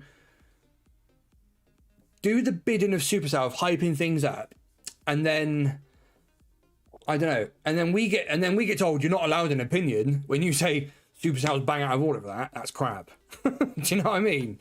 That's where I get annoyed. That's very much how it feels as a boom tuber who loves the hype, who loves to see that things are happening with Supercell and then get to relay that to people in a fun way or whatever. I love that, yeah. But I'm very, very wary now going forward because I've lost all faith. All faith. I'm not going to believe a word anybody says going forward. And I'm just going to... I don't know what we're going to do going forward. You just got to take it as it is, right? Like you said, not after... Pinch yourself. I'm just going to say that. After being let down and disappointed, time after time after time, there's no point getting your hopes up to that level, we know there's nothing. Once again, I'm not trying to sound stupid negative here. I'm just stating facts that we know. We know there's nothing new coming. There's absolutely zero, nothing new coming to this game. But we've been seen on stream and on social media and whatnot saying, why would they be splitting it into 3 if there was nothing big coming? Why didn't somebody say it? Take to us. Bearing in mind, we're supposed to be trusted and all the rest of it. Why couldn't they just say, listen, there's not. This is what's up. Create some hype, but don't go crazy because we don't want people to get let down. We don't want people to be disillusioned and disheartened when the ultimate slap in the face comes and there's nothing, Both at once, duh. Basically, you're being used. Facts. That's pretty much how it feels, only me. I'm not gonna lie. It does. It feels like that a little bit. Do you think the developers, do you think they've walked away from this going, okay, so that's the update for this year, Boom Beach, that's that done. I think we've done a good job there, guys. Well done. Right, now we need to start putting some ideas down, jotting some ideas down for what we can do for the next Boom Beach update. No. Good meeting. See, same time next year. No. I don't think they even do that. Or is it that there is no development team? There is no, it's just kind of like, okay, let's add an extra level onto the things that, because you think now we've had extra levels added on to everything, haven't we? Yep. Except the radar. And why haven't they added extra levels onto the radar? Okay, so Candy just said something that makes an interesting point, yeah? And just made me think. We are obviously fed the same BS that the community is, and we are fed by Nuno, right? Is Nuno being fed the BS as well? And maybe he doesn't even know that there's not something coming big in part 3. So he doesn't know and he can't give us the nudge.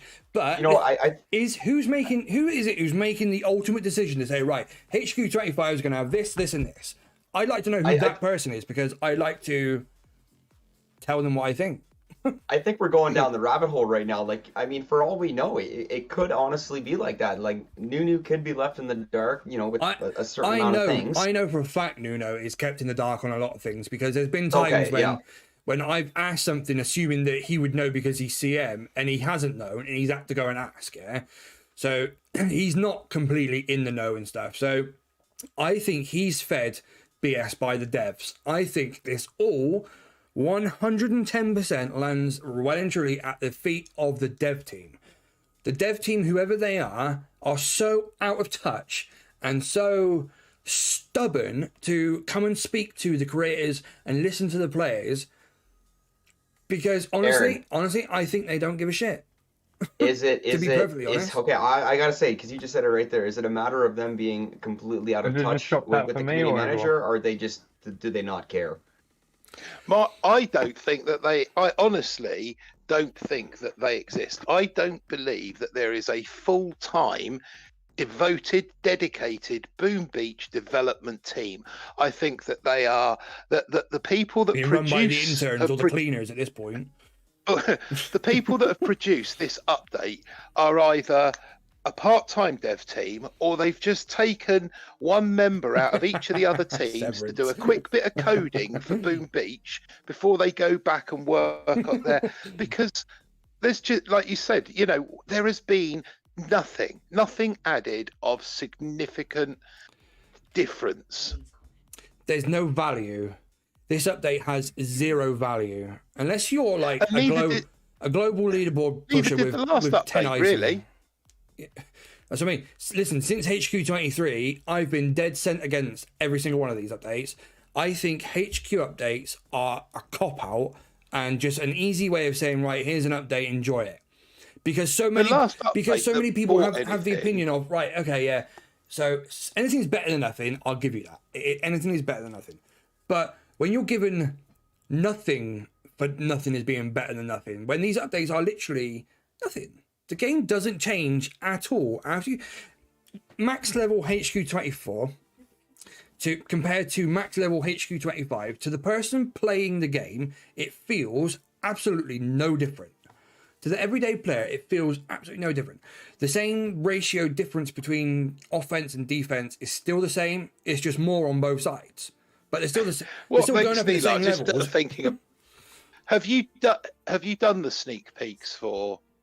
Sneak peeks are out now, aren't they? So we know what's coming with the third part. Yeah.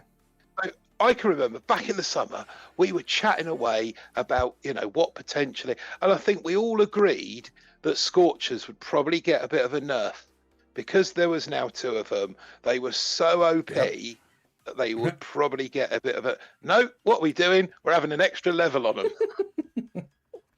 So out of touch. The dev team, the people who are literally writing the code for the game are so out of touch. They do not know anything about the game they are creating. That's why I don't believe that there is a devoted, dedicated, full-time set of staff who are charged with the development of Boom Beach, the game. I think that I don't know how it's set up, but it's my feeling. It's just the way that I feel when you look at things like Crab. Those levels can be spat out by a bot, can't they? Mm-hmm. All you've got to do is enter the parameters of, so this particular crab, we're going to have scary mortars and we're going to have vampire. Next particular crab, we're going to have super warriors scattered around. So you set those parameters and then the bot just spits out progressively harder levels. Once you've designed the tech tree for warships, that's it. You walk away from it. The game runs itself. Yeah, because it's not like a dynamic thing that changes throughout the season. It just runs itself. The main base again just runs itself. And then when the updates Davey, I can't even find your last comment, bud. Can you type it again? Yeah, type it again, man. I was just gonna say that. Yeah, I can't see it. It's up there. We're chatting too much. I'm sorry. When the updates come along, they're just full of hot air. So, I mean, the updates, they've got no substance. I know Supercell made a very they made a statement, but they did it very quietly. They made a very, very quiet statement a couple of years ago saying no more major updates to the game. There will be no more major updates, only improvements and fixes on what is already currently in the game. And then we were told that would include new proto troops and new troops, things like that, yeah. And this update doesn't tick any of them boxes for me. It literally doesn't tick any boxes at all. There is nothing new in the game. It's a pointless update. Well, it's just literally adding another level to all the existing buildings that are there, adding one more proto troop, adding one more statue, and one more statue storage. That's all that's...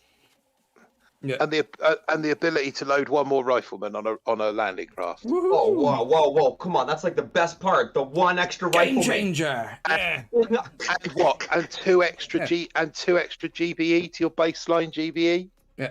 And I'm saying, to the average Joe playing the game at max level, the game feels no different after this update than what it did before the update, because all of the buildings have gone up by X amount, and all of the offense have gone up by X amount. So when it comes to actually doing an attack, one doesn't feel different. They feel exactly the same. There's the experience of playing hasn't changed after this update. So what was the point? Why didn't you just say, no, there's no update, you're not getting one? I want to read this because the chat's moving like crazy here, but Cassell brought up a really, really good point here. Once again, this is Cassell's message. I think we kind of know that original old devs have changed, and the new ones don't have the knowledge to change old code because they confess this. I can't. When and where did KG they coming in with a confess that? $50 super chat? Big shout out to you, Oh, KG. you crazy, KG! You crazy. Thank you, That's why you are the legend, and this is why I am so sorry for missing you during roll call. Get those stickers out in the chat, guys. Getting KG. Absolutely. That comment that Cass has just put was kind of what I was getting at. Do you remember I said to Pang the other night I can't remember, we might have been offline, but I said to him, is it possible that the game is written in a code that the developers don't know that can't be changed? I know nothing about coding. Well, why don't they just give the old devs a ring and be like, hey, you want to help me? how many times have we suggested I'd love to have a conversation with a dev. I'd love to have a conversation with anybody other than Nuno at Supercell, who works for Boom Beach. Because, like I said, as much as I got time for Nuno, I love Nuno. Yeah, he's been brilliant as a CM so far, and he's been great with us. Yes, he's been very good. He's been very, very good to me, and I got nothing but love for him. Yeah, I got nothing but love for him. But he doesn't have the clout that we need him to have. He doesn't have the reach that we need him to have. He doesn't have that kind of influence, unfortunately. So I'd like to speak to somebody who does. I'd like to hear from someone at Supercell or somebody above Nuno from the development team, whether it's the lead developer, whether it's his bloody intern, or just somebody who makes the coffee. I'd just like to know what goes on in terms of developing this game, who makes the decisions and how they come to those decisions, and why those decisions, I'd like to tell them why those decisions are complete crap, to be perfectly honest. Because somebody is very, very, very out of touch. And while the dev team either don't care enough to get in touch with the community, or whether it's just a case of, it's a paycheck, I don't care, or whether it's, somebody up even higher again, who's like, right, Boom Beach, you've got X amount of money, do what you can. Because we don't know if that's a thing. It could be the financial department saying, right, Boom Beach made X amount this month or this year, you've got X amount to do an update with. Crack on. That could be a thing. Somebody posted a thing on Facebook yesterday. I'm not sure how accurate or legit it is, but something about the financial revenue that each of the Supercell games has brought in the last month. They were all like 15 million, 20 million, weren't they? And something else. But Boom Beach was 1 million. The only game that was smaller was Heyday at 300,000. Wow. And that's a month. Wow. So I didn't know Heyday was that much lower, in-game revenue than Boom Beach. Yeah, can you see if you can find that picture? I'll put it up. Yeah. No, that makes sense with the other games being more popular, and honestly, having a much younger demographic playing their games as well. Clash of Clans was like 20 something million. Clash Royale was like 15 million or something stupid like that. And then Boom Beach was like second to last with £1 million, $1 million in the month of whatever it was. So if you think £1 million a month, I don't know. I reckon I could probably hire devs from Fiverr to do a better job than what Supercell dev teams have done for that kind of money. Outsource them. I love it. I'd be able to find Friends better has devs on Fiverr. I swear to God. Grens 101's made the comment there's still a nice payday for a game they don't do anything with, and that really is the thing, isn't it? If you've got a game like Clash of Clans that's turning £20 million a month, but it's costing you, £15 million a month to run that department and those servers, or you've got a game that's returning you £1 million a month and it's literally costing you £5,000 or £10,000 just to run to keep the lights on in that department, it would be crazy not to keep the lights on. Here you go. Here's that picture. What we've even said in the community in the past, there's developers in the community that have said they will happily get on board and help them out. Okay, so this. Oh my God! This is Everdale's bringing it. Yeah. Sorry, it was Everdale. Sorry, that had 300k. Sorry, that was my. No, bad. Heyday is bringing in 6 mil, dude. Holy crap! Yeah. It was Everdale that brought in 300k. Okay, my bad. I got you. They're in software. So I don't know if you guys can read it on stream, but at the top it says sensortower.com, Supercells publisher summary. Supercell was founded in 2010 and headquarters in Helsinki, Finland. Total Supercell mobile app revenue in September 2021 was 94 million, including 60 million for iOS and 34 million for Android. Total mobile app downloads for Supercell were 16 million, including 5 million iOS and 10 million for Android. Supercell has a total of 25 apps, including 16 iOS, 9 Android. Their top grossing app last month was Clash of Clans, and their most recent downloaded app was Brawl Stars. Okay, so at the top there it says Clash Royale has 2 million downloads in the last month and has made 17 million in revenue. Brawl Stars is 1 million downloads in the last month, 11 million in revenue.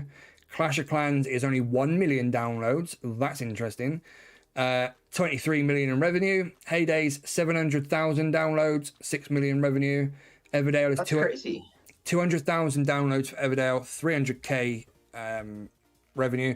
And then Boom Beach is down at the very bottom there with only 100,000 downloads and 1 million in revenue. So I just want to point out, looking at a picture like this, Aaron, from a complete business perspective from Supercell, why do you think they're not investing in Boom Beach? Why do you think? Yeah. For the guys at home who aren't like switched on enough to or don't understand what we're getting at, let me reduce this down for you and I'll show you why we don't get any love. And it's that number right there. 100,000 downloads to Supercell is it's nothing. No, it's not. It's literally nothing. Because that's half as many as a game that's in beta test at the moment, isn't it? Do you know what Yes. I mean? Yeah, exactly. I'd love to see what the numbers are for Space Apes.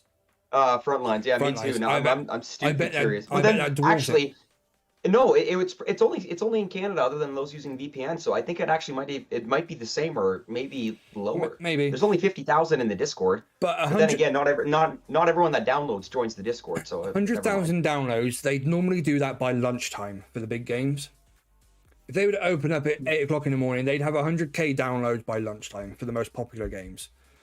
100,000 downloads in a month is a dead game. That is why we're not getting any kind of love from like the financial department. It's perfectly obvious to anybody with 2 brain cells to rub together can come up with the thing of saying, what's the point in spunking, 5 million on a really sick update with a new game mode for like Task Force versus Task Force when only 100,000 people are downloading it. And 100,000 people are going to download it. And probably I bet if you to look at the numbers of how many people download and how many of those downloads actually active player base. Can you get that? Well, no. How many people download the game? How many of those downloads actually convert to paying customers?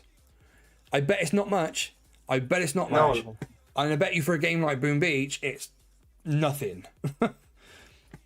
Let me see if I can find some more details.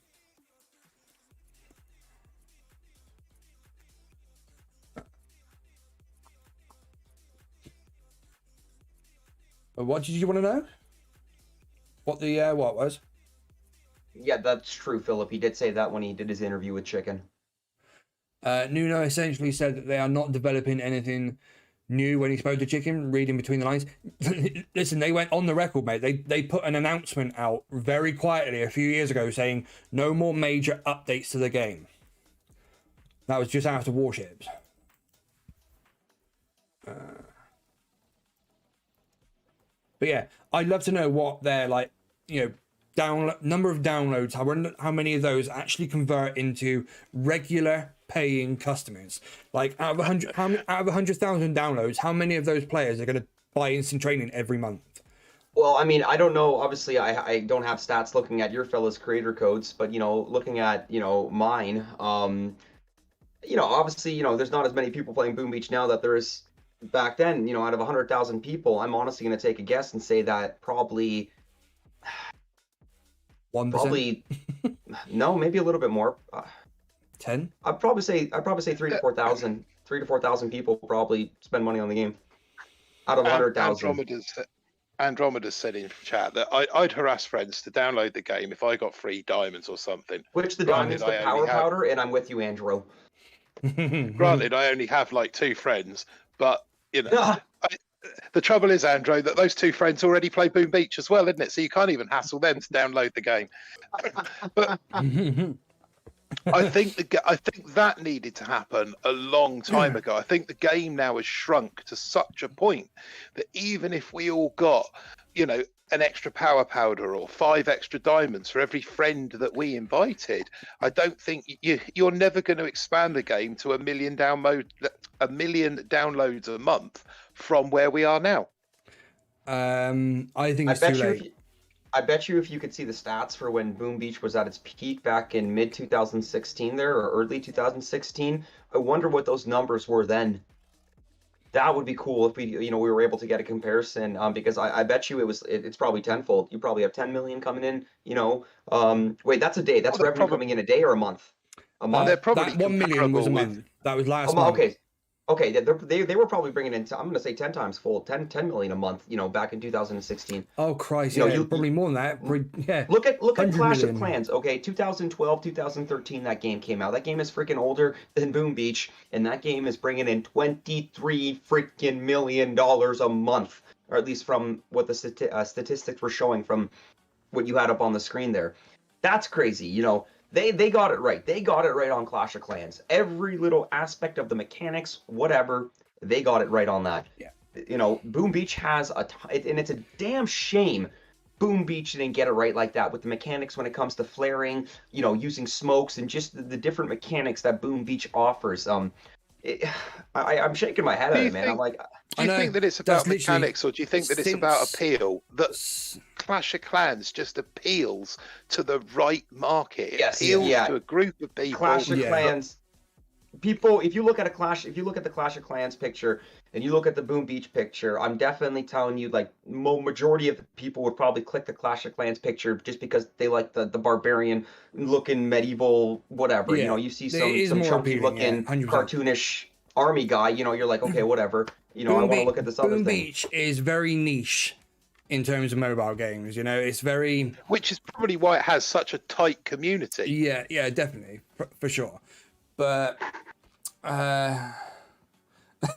Apex, Boom Beach, come with a plan, leave with lack of content. That's good. Won't more people download the game if they give us an actual good update, though? No one will download a dead game, but if they show people that they are still updating stuff, then they might download. That's the catch-22 we're in right now. That's the catch-22. Without players spending money, you don't invest. You don't get updates. You don't get new players. You can't invest. But do you know what? Honest to God, right? I honestly think it's too late. I don't think Supercell can pull it back. I don't. I think it's gone way too far. I think they've burnt way too many bridges with the community. The community is way too toxic, even to like new players. Look at Reddit.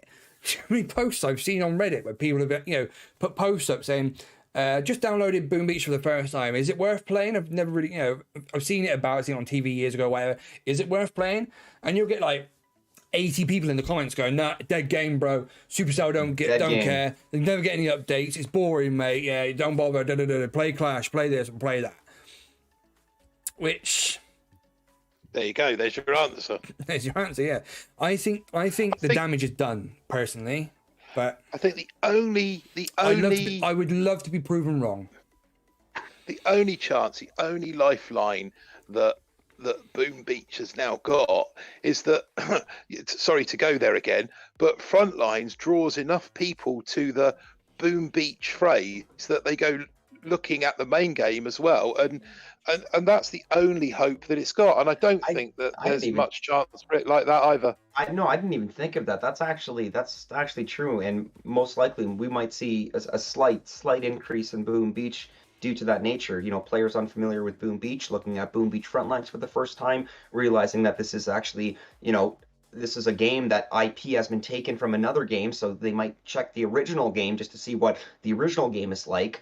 That's a slight glimmer of hope right there. That's a great point. There is a very dim light there of maybe the trend of Frontlines blowing up will naturally bring some, fresh blood to the original game, hopefully, maybe. But if you've got Boom, let me just quickly flip that on its head. You've got the new Boom Beach coming out. It's a lot more popular. It's seemingly a lot more fun. More popular. Aaron, it broke the freaking chart, man.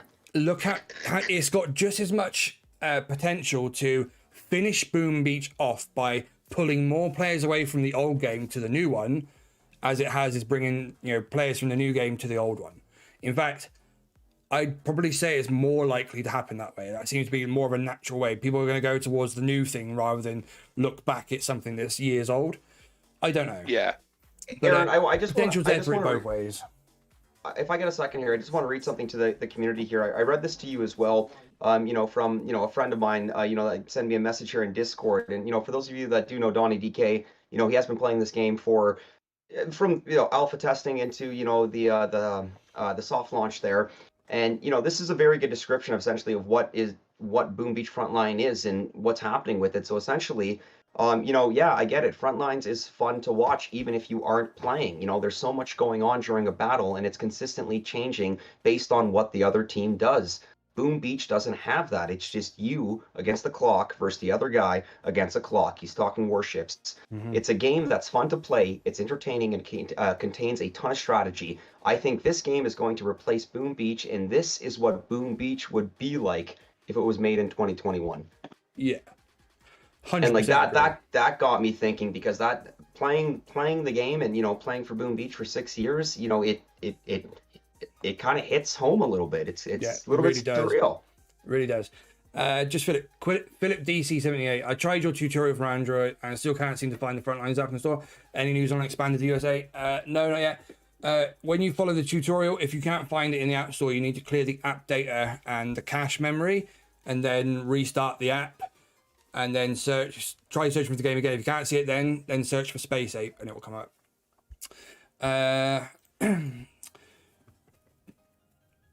Driver Do said, sad to hear this talk, but you guys are 100% right. Do you know what? I've spent the last 6.5, 7 years, forcing, positivity about the game and shutting down the haters and saying, people have been moaning, saying the game's dying. People have been saying that for decades, all the rest of it, which they have. But when you look at the numbers and you look at the charts like trending and the picture there of only 100,000 downloads in a month, 100,000 downloads in a month, that right there is scary. I mean, I didn't even, when I seen that picture today, all I was looking at was numbers like the millions, and I wasn't paying attention to what the rest of the chart was. But 100k downloads in a month, that's bad. That's really, really, really bad, guys. Really bad. That's basically, I mean, if you were to say optimistically that, say, 50% of people who download it continue to play it, right? And then if you say optimistically 10% of that 50% then go on to spend money, that's like next to nothing. isn't it? Yep. It's next to nothing. So, I mean, I would love to be proven wrong. Supercell, for the love of God, come on, sort your act out. Either update the game and let's have something compelling and fun and engaging, new content, or tell us straight. Tell us there is nothing else. Say this is it. This is all you've got left. We're not going to be doing any changes. We're going to fix the bugs and maybe freshen up some of the art and UI stuff. Fine, but updates, they're done. If you'd have come out and say that, I don't know, man. I don't know. Falcor has just said, like, we're going to hand it over. Exactly. To Don't leave us hanging. Exactly. Falcor has just said in chat that 10% of those monthly downloads are actually from him rage uninstalling. Yeah. How many of those 100k are people's alts? Or how many of those 100k are people getting new devices and just downloading their current Catch you later, accounts? Andrew. Downloading their accounts they already have onto a new device. So it's not actually a new player joining the game. It's just another player who's already playing, just downloading on a new device. So it's not counting for nothing. Catch you later, Andrew. Thanks for coming, mate. I don't know. Would those numbers, do they reflect the downloads, or is that because obviously when I downloaded Boom Beach to my new device, when I bought a new device this year, they would have been still on my same Google account, wouldn't they? So yeah, but it actually counts physical downloads. People pressing the download button. It's been pressed 100,000 times. That's what it means. It counts the clicks. Okay. So well, two of those were me re-downloading the game onto new devices. That's what I mean. I bet my ass that a lot of that 100,000 is people downloading to new accounts, people downloading alts, people downloading it just to try it and then deleting it maybe a day later. I expect the percentage of players who download, play the game long term, and spend money is probably less than 10%. I bet if we'd have put a poll up in the group or on Facebook or whatever, saying, do you spend money in mobile games? Not Boom Beach, do you spend money in mobile games? I bet the result will be an overwhelming no. Oh, I think. I mean, I've said this on previous Boom Talks. I think that there's still this taboo, this stigma against spending money on mobile games. You know, it's free to play, so if you're a I can do it for gamer, free. Yeah. If you're a gamer, you'll happily go out and pay for the latest FIFA or the latest Call of Duty or the latest Battlefield. You know, you'll pay 40, 50, 60 quid for a game, But when I think when you're buying things digitally, there's something odd about buying something and not actually getting anything for it, if you know what I mean. If you go and buy a CD from a shop, you buy, or a DVD, you spend £10, $10, $12, wherever you are, and you come home, you've got something tangible, albeit it's a bunch of plastic and some ink. Yeah, it's just a disc. Yeah, you've got something. When you buy a digital download, there's something odd about not actually buying anything. Yeah, there's no physical side of it. All you've got is a load of digitally stored ones and zeros. That's all you've got. Yeah. And I kind of think you expand that to spending money in game, and it just, for some people, it just doesn't 100%. Make sense. Davey boy, we've seen Frontliners pay to win. You made a video about it. Op regretfully confesses in a vid. All seems a bit sus. New game money flying about the place. Old BB getting slated. How do you expect us to feel? I'm not slating the game. I'm not slating the game. I don't want to slate the game yet. And we love the game. I love Boom Beach, yeah. Boom Beach basically saved my life years ago, yeah. So I got nothing but love for the Boom Beach. But for the dev team and Supercell, yeah, there's a lot of hate there right now. Frontlines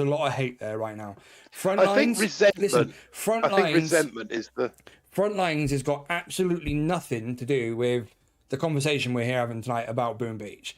Frontlines is a completely separate game, separate company. It has zero impact on this stream, yeah? It's not about that. Frontlines just happens to be a new game that's fun and enjoyable, and I want to spend money on. Yeah. Using the IP of Boom. Yeah, and using the IP of Boom. That's literally the only link there. People looking for like trying to read between the lines, saying, "Oh yeah, you're getting paid for this and that." Honestly, if you think that, then you're an idiot, because Supercell doesn't pay any of its creators for anything. Don't get paid a penny for nothing. And your creator codes, please, you might as well not bother with the creator code. So it's not. There's no monetary value there. Listen, there's no monetary incentive for us to slate the game and big up Frontlines. None at all. That right there. Anybody who says Boom Beach sucks, Frontlines is better, it means it. That's their opinion, mate. Yeah. It's not about money. It's not about doing Space Ape Solid and promoting them and getting an extra kick and all this rubbish, because that is literally straight up bullshit. It is what it is. Supercell are a business. The longer they can get IT payments out of people for doing minimal and very cheap updates, they will. They look at the analytics. They are seeing the same as us. Exactly. Can I just chip in with people saying that, you know, we're getting paid by Space Ape or anything like that? How much money do you think any of us Davey just said, ever take? Hang on a minute, hang on. Davey just said, mate, I'm not an idiot. I said it earlier. Check ops boats almost 2 hours, 12 minutes, 50 seconds. Watch 20 seconds of that and then say I'm an idiot again. I don't know what you're talking about in the stream. Which one is it? He's talking about Off the Destroy's stream from yesterday. Like I was watching that. I was watching that stream as well. Do you know what it is he's talking about? Because yeah, he is. And Op did say in the stream that, you know, the reason why he's so high up is because he's paid for it. You know, yeah, he has. He's paid to play. Yeah, I know. Same as I have. That's what Davey Boy. That's what he's referring to. Yes. Yeah, yes. But we have paid to play, not Supercell, not Space Ape. There's the difference. Yes. You don't get paid. We don't get paid to play it. We don't get paid to play it. I can show you my bank statements, mate. That money come out of my bank. You pay. Yeah. You play, they'll get it. Yeah. There's no one. Nobody's being paid to play. Everything that we get goes back into the community. How many times do we do giveaways? How many times, you know, have we? He said he's getting paid extra for creators. Right. What's the timestamp? 2 hours, 12 minutes, 50 seconds. He said 2 hours, 12 minutes, 50 seconds.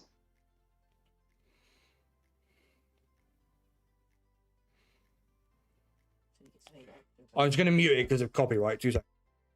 Yeah, no worries.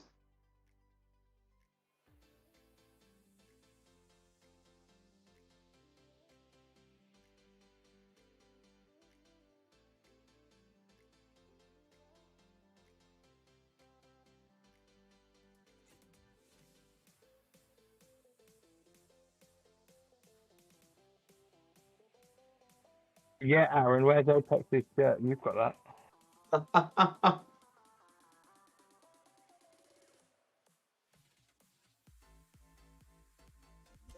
Okay. All right.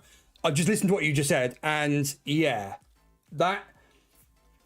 what he's saying, what Shish was saying. First of all, I don't know what Shish is talking about. I don't know what that deal is, but whatever that is that they're talking about, I'm not supposed to announce that. And Shish was like, whatever that is, that's not public info, and that's not offered to all of the creators. Yeah. So whatever that is obviously between Op Destroy and Space Ape or whatever. That's Ops come in saying, what did I say, Davey? Op, do you mind if I play it on stream? If you don't mind me playing it, I'll just play it. Sure. Okay, 2 seconds. Turn this up now. Let me.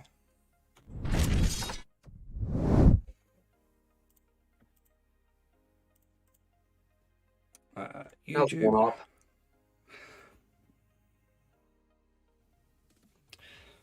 Wrong one. That one.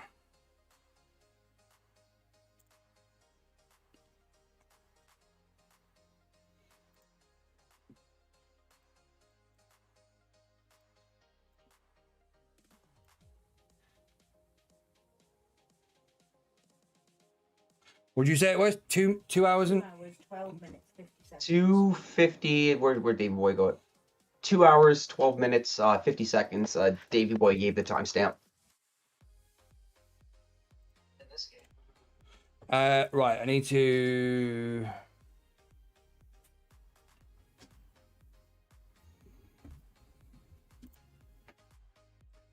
Shall I tell you what? If I turn the music down a minute, I'll do it from my phone. I'll just play it from my phone. Forget about it. Mark, I know you want me to play with you, bro. It's on Monday, and that means I get my is stupid awesome, and my wife can drop hers, and we'll get $400 more in this game. Boom, sucker, guys, right there. Like, I appreciate it. Again, like Shish said, guys, if you do play the game, we really highly recommend you get the Boom Pass just to get you moving on this path right here. Now, I diamonded my way to the end here, but Excuse me for interrupting you, but are you not getting some kind of like extra like incentive for people to like use your code right now in this month in Frontlines? yes, guys. I don't know if I can actually announce that, but Never mind. yeah, I won't announce it. But no, guys, No, forget about it. Sure. The point is, guys. So that right there is what Davey's talking about. Which, like I said, is not something that's being offered to all creators. Or if it is, I haven't seen it. Maybe I'm just out of the loop on that one or whatever. But I don't think it's relevant anyway. I don't think it's at all relevant to the conversation we're having about Boom Beach, which is what tonight's stream is about, yeah? HP25. Supposed to be about HP25. Yeah, we're supposed to be talking about, whatever that is between Op and Space Ape or whatever it is, it's probably not even what you think it is, to be completely honest. But either way, the point is, nobody is being paid to play or promote Space Ape's Frontlines game. That right there is straight facts. What about Skull for Dino? What do you think, Scully? Well, I mean, I'm playing this game too, fellas. I mean, like, I missed out on, like I said, I missed out on my opportunity to play it right off the bat on soft launch. So, I mean, I'm in a situation where, yes, I'm playing this game. I'm streaming it to my community as well. I don't actively have a creator code in this game. And at the moment, the only money I've spent in this game is on that Boom Pass. Money's not your money. I can't comment on it because I don't know. I mean, I missed out on so much because I missed that the soft launch event. But I think we need to make it clear here that money is not Op Destroy's motive. Yeah, like, this is not. Listen, I think this is not cool. Just kind of throwing them under the. And there's Op in the chat. Exactly. Yeah. Money is not the motive, folks, at all. First of all, we're getting way off track here with like thing of the stream, straight up, right? So there's that. But second of all, Op, as you said, money is not my motive, folks. And Op, just to catch you up from what's been said in the chat earlier, apparently we're getting extra incentives from Space Ape to play the game and promote it and slag off Boom Beach, and getting, we're getting paid to do so and whatnot. So, and apparently it's all stemmed from what Shishk was saying on your stream. Apparently, I don't know. Like I said, it's irrelevant, guys. Let's just get back to like the whole point of tonight's stream, which isn't Frontlines. Yeah, like, you know what? Like, I'm not gonna lie though. Like, we are gonna be. I think we will be talking about this more and going on. Hopefully, a little bit more in depth. When we do have our first Boom Talk. We've got Boom Talk planned. The Frontlines, the first Frontlines edition, yes. Frontlines edition for Boom Talk coming up. No date yet because we got to sort of tie a few things off with different things first. But there's that. Even if they paid millions, what difference does it make? Exactly. I wish. We definitely ain't getting paid millions. I'd be happy to get paid pennies, I'm telling you. Fiverr, though.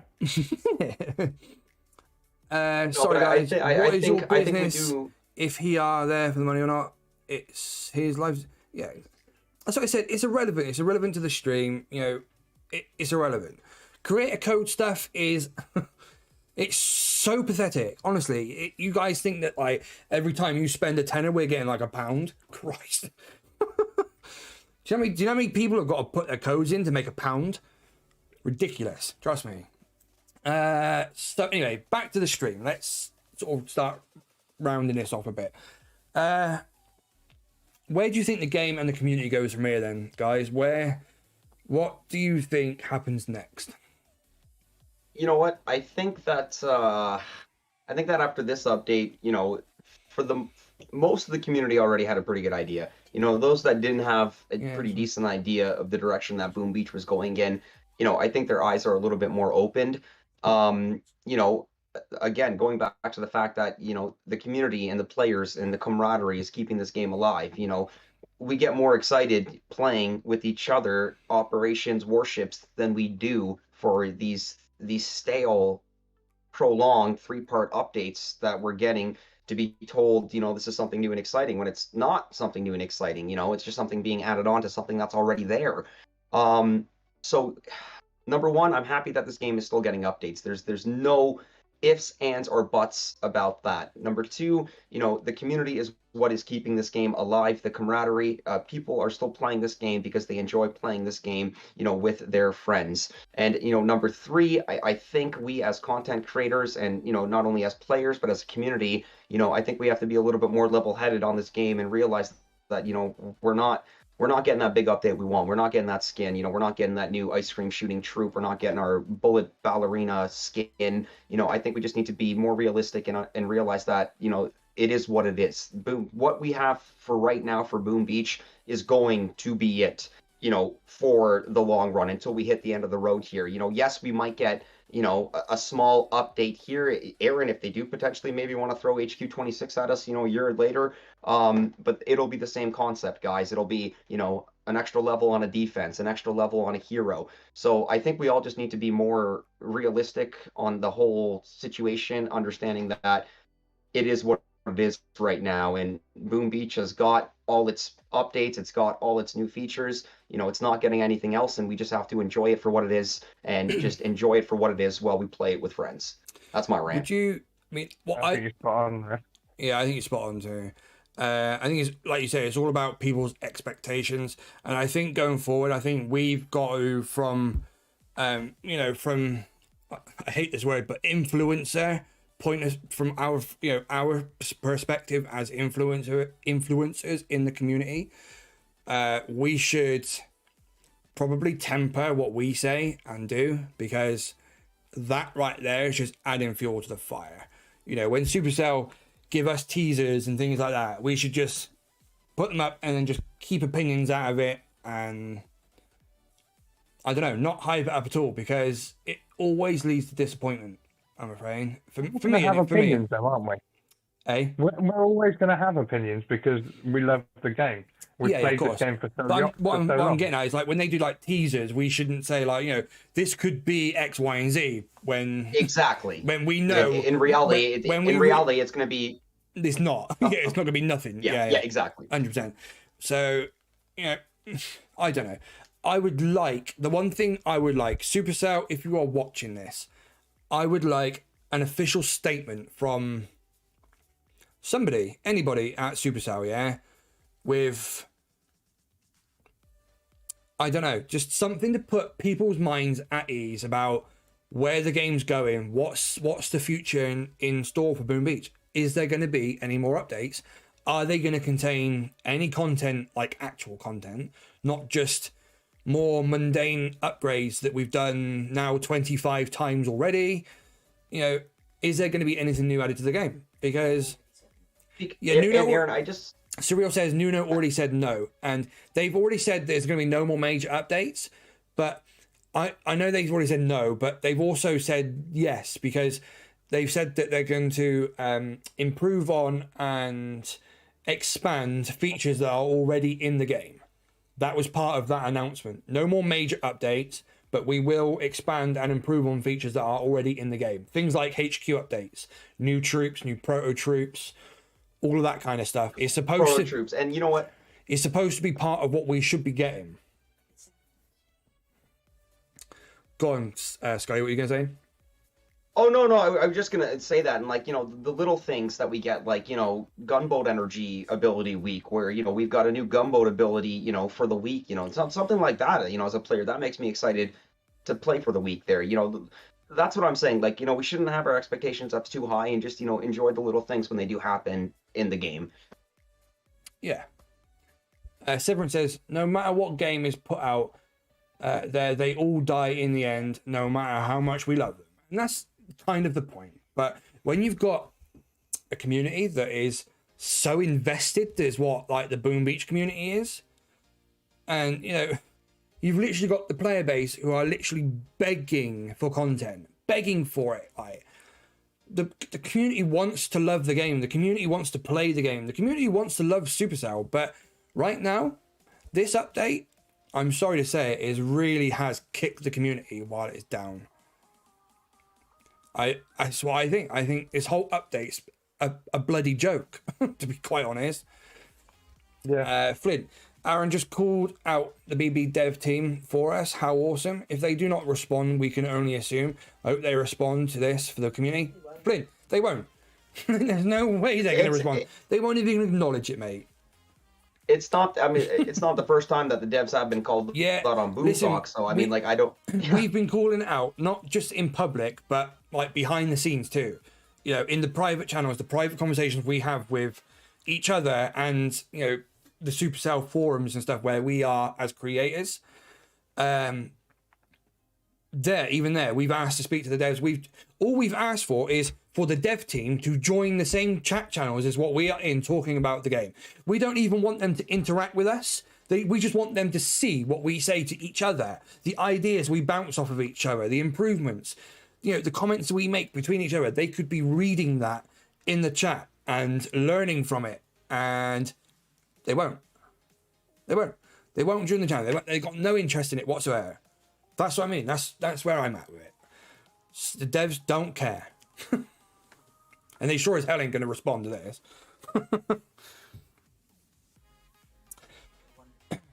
Who are the devs? There we go. Let's check the leaderboard. No idea who the devs are. Nobody knows. I've just checked. I'm just logging into all my other accounts. No, they just don't. Collecting the free. No, they don't. Just collecting the. Davey Boy says, Skull Crusher, read my above comment, please. I did. His last comment was surreal. You should put your IT fund into a hair transplant. I know that's not what he's talking about, but that's the last comment that I see from him. Oh, okay. Davey Boy, 100k downloads. Yeah, okay, I might need you to re-say it then, Davey Boy, because your last two comments. Yeah, but listen. Oh, you do only me, absolutely. The one thing that I've like kind of learned tonight, which is kind of taking me back, is the whole 100k downloads thing. That right there is just talk about music at me. I want to have a look at that. I'm gonna go and look on the App Store for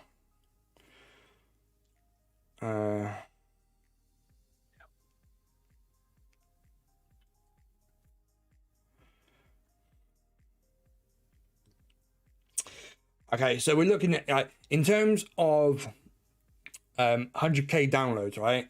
We're talking like the really cheap, clickbaity, pay to win, crappy games that get advertised on Facebook all the time. You know, they spam them in your newsfeed because you're a gamer. You see all these like stupid games like advertised on Facebook. That Boom's previous month is the equivalent of them games in terms of downloads. If you compare them to like the games in the App Store. Can I just comment on Davey Boy's comment for a second? Sure. He was just like, you know, anything Boom Beach brings out the emotions out. You know, I apologize for bringing that crap up, but as I said earlier, you know, I was just feeling like poop here. Davey Boy, it's okay Yo, mate, to be passionate, man. It is. You are in the right, okay? I'm just letting. It's okay to feel like this, okay? Mm-hmm. Because right now the community has this tug of war feeling right now, you know, where, you know, there's nothing wrong, but at the same time too, there's so much wrong with it. So, you know, it's okay, man. It's okay to be passionate about it. You know, it's okay to get emotional about it. 100%. And, you know, just, you know, That's why we're here tonight. For still playing the game as well. And exactly. You know, nothing but love and respect for you, man. I repeat that. Nothing but love and respect for you. Let's start a GoFundMe and buy Boom Beach from Supercell. Yeah, I'm telling you. Listen, of course, Apex. I'm telling you, we could get developers off Fiverr to do a better job. I'm telling you, 110%. I wholeheartedly believe that. We've probably got developers within the community that could do it. Yeah, probably. Get it off sent off to the modding team on Discord and that. I'm telling you, we could get better. We could get developers on the cheap to write better updates. What do I feel like we've got like members in the community that most likely could probably do a better job. Yeah, 100%, 100%. So, I mean, I don't want to finish the stream on like a bad note, but I'm finding it very hard to find the positives in all of this, because not only is it like a massive letdown that they've, you know, given us a bit of a pants update, but it creates conflict in the community, because players out there go, what was the bloody point in that? Why did they bother? It's a nothing update. Why did they drag it out in 3 bits and overhype it for people just to let us down with a pants update? And then you got the other people on the other side of the argument who are like, yeah, right, so it's better than nothing, but you don't need to slag it off. And it creates conflict in the community. It creates that. Do you think that negative environment that everybody hates? What's happening, Tom? Welcome to the stream, buddy. What's up, Tom?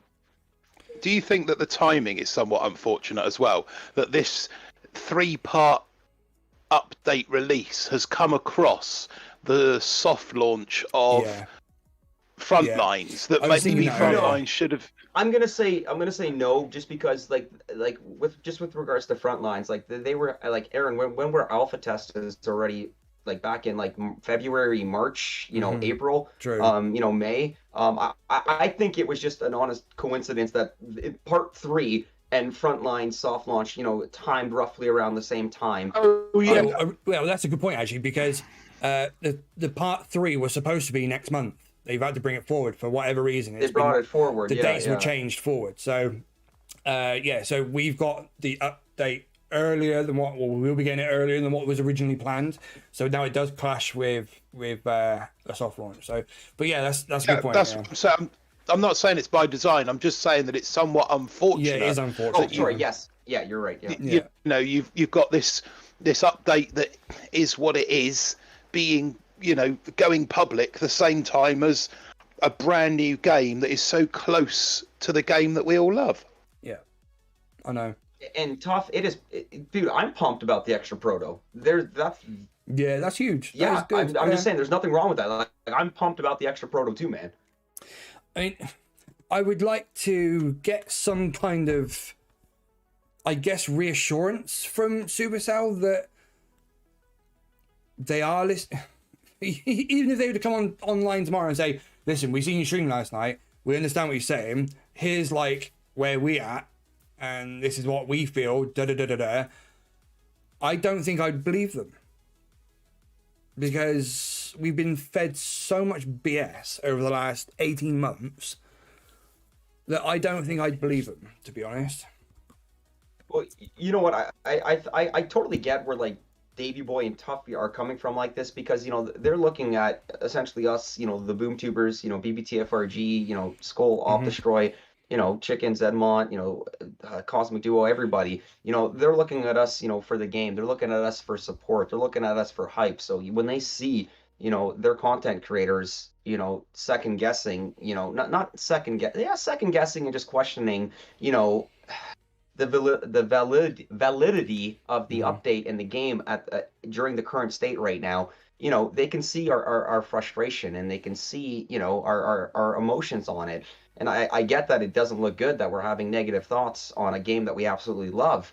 But this is why we had to have this boom talk, because, you know, we needed to be honest. Like, once again, you know, we're boom tubers. You know, Boom Beach is what started our channels. Boom Beach is what, you know, we are grateful and thankful for. You know, I love this game and I love this community. You know, we're disappointed in the updates and just the prolonged, you know, it's frustration. Letting us on for something that's not coming. It's frustration on our part. It's bad enough being a player and seeing what Supercell does, but it's amplified as a creator, because you're put in the inner circle where, you know, there is a relationship a lot closer between you and Supercell. There's more staff at Supercell, you know, all that kind of stuff.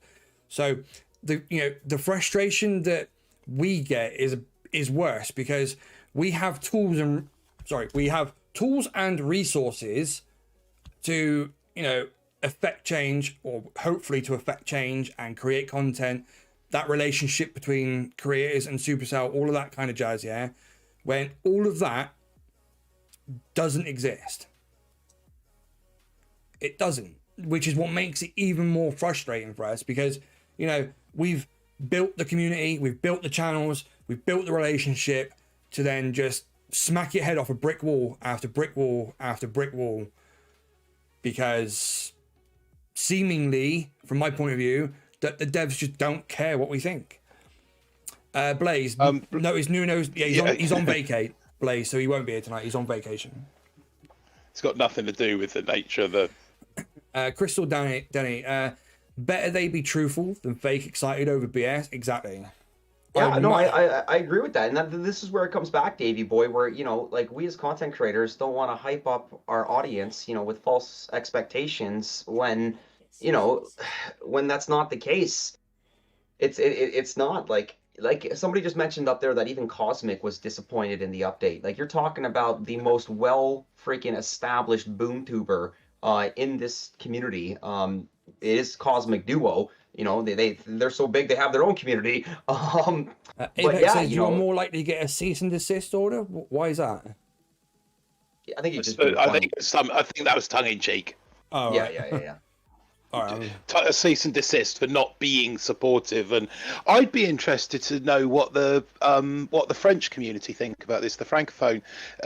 Because obviously, you know, we've obviously got we've got the English speaking community, and we know what we think. It'd be interesting to hear from and the Russian community, and to a degree the Chinese communities as well, because I think ultimately my feeling is that all the while there is a market in China for Boom Beach will continue to exist as a game. When that market dies in China, I noticed, and I don't know why, Aaron, when you were showing those numbers earlier with 100,000 downloads, all of the games that were there, they were listed in English, but Boom Beach had like a Chinese character translation or something next to it. Why is that? What, when we were looking at Google Trends? Yeah, if you look at those trends. Oh, the picture I got sent. Hang on. The one where you've got expand that picture with 100K. Can you open that back up again?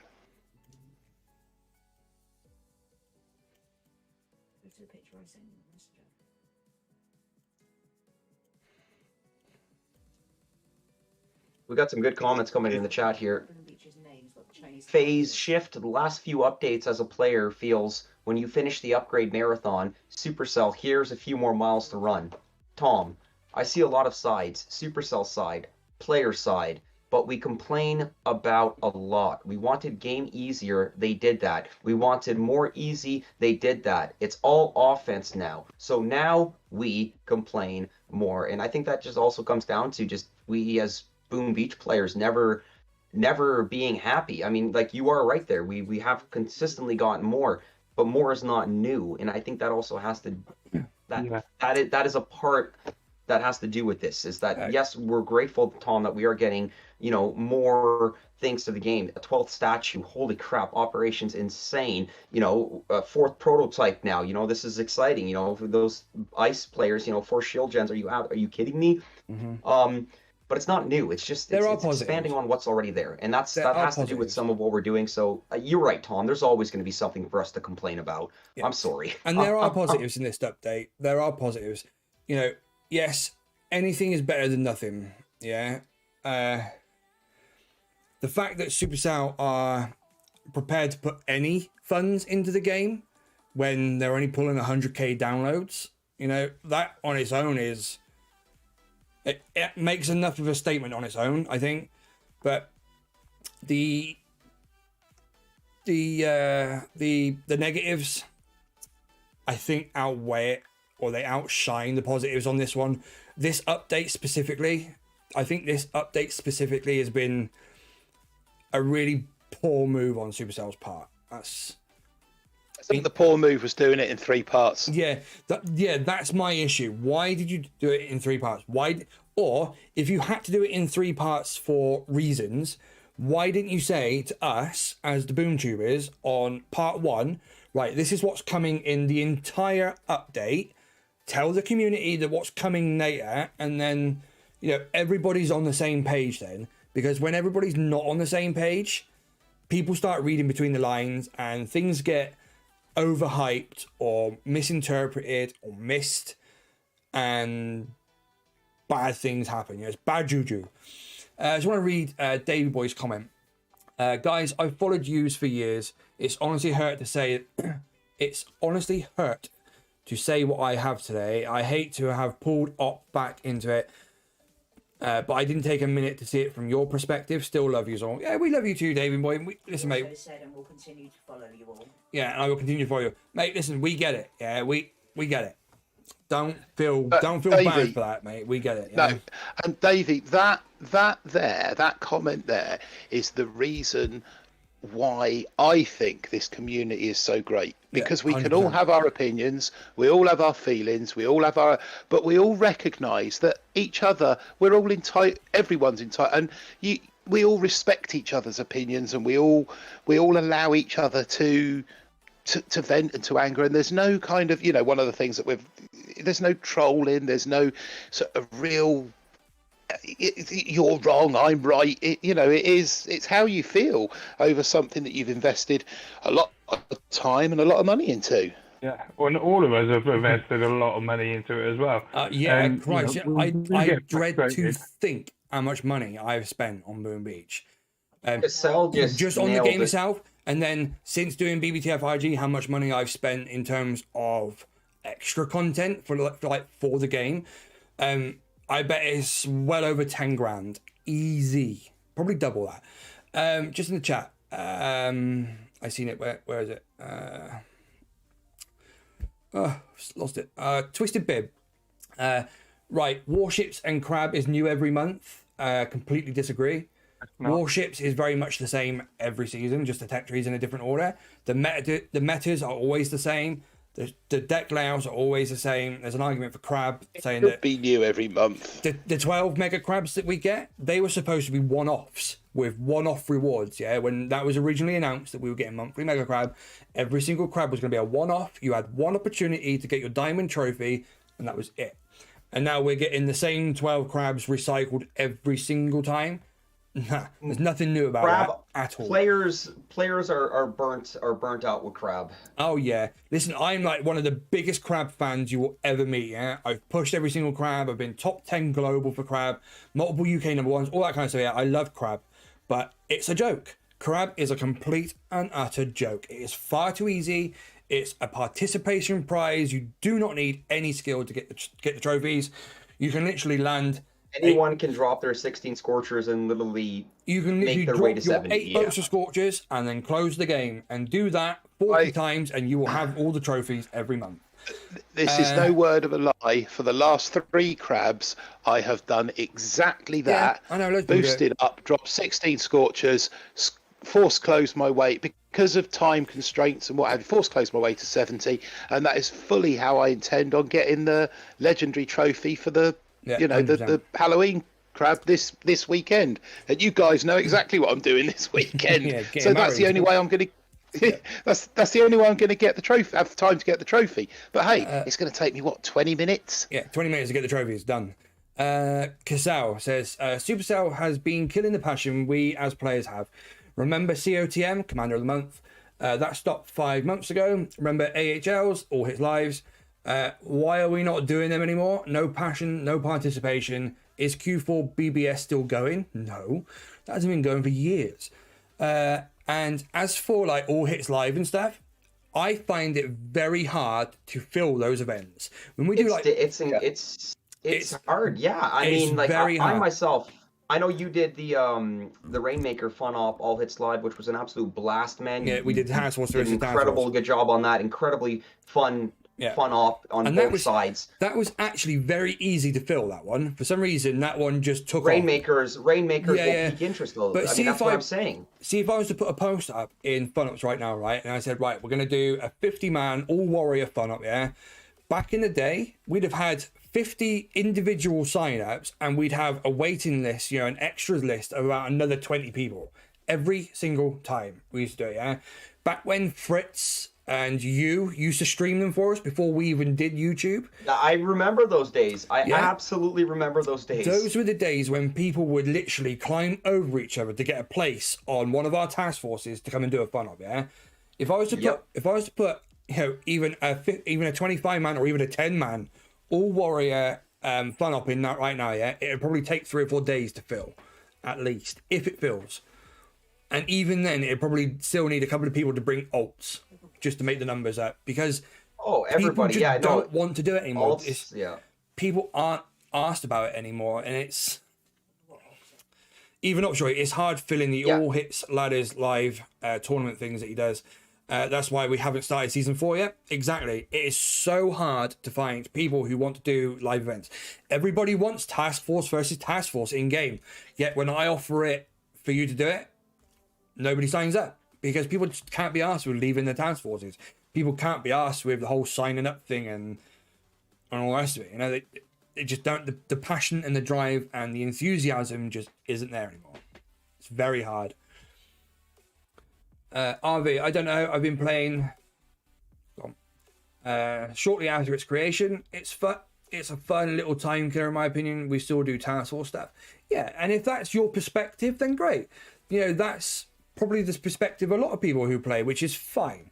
But for the max players who have been maxed for years are very bored now. Sad to hear. Apex Prey, things are so bad now they've let me in Sugar Ship. Been in there for a few seasons, you bugger.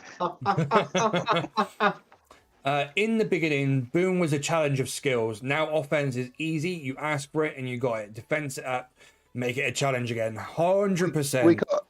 We got an op destroyed cited in the chat. Yeah, I've seen that. Yeah. Do you know what? I'd be quite happy for them to roll the offense back to HQ 23, 22. Roll all of the offense back to there and leave defense where it is right now. Because that right there would make the balance go from this to this. And it'd be a challenge and it'd be fun again. But it's not. It's just nobody wants just to tap the screen and just let the troops do their own thing. If people wanted to do that, they play Clash of Clans. Shots fired. The Clash of Clans fans are like, no. Hashtag shots fired.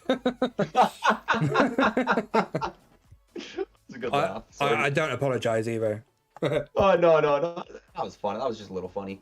But no, absolutely, man, absolutely right there. And just going back to what Cashapp was mentioning about All Hits Lives, like, as a boom tuber, as a content creator boom tuber for over 3.5 years now, All Hits Lives were massive, absolutely massive when I was starting off. Even going back to Turtle, even now, Jonte, there's still a handful that still do it. Op Destroy doing an amazing job with the ladder tournament. I remember Q for BBS, Quest for Boom Beach Supremacy. I even signed up, for one tournament one time. That was incredible. From my understanding, I believe just, the organizers, those behind the scene, just like most other things in life, they got burnt out. It gets to that point. That's what it comes down to, is burnout. 100%. Yeah. I think the dev team is burnt out. We need new devs.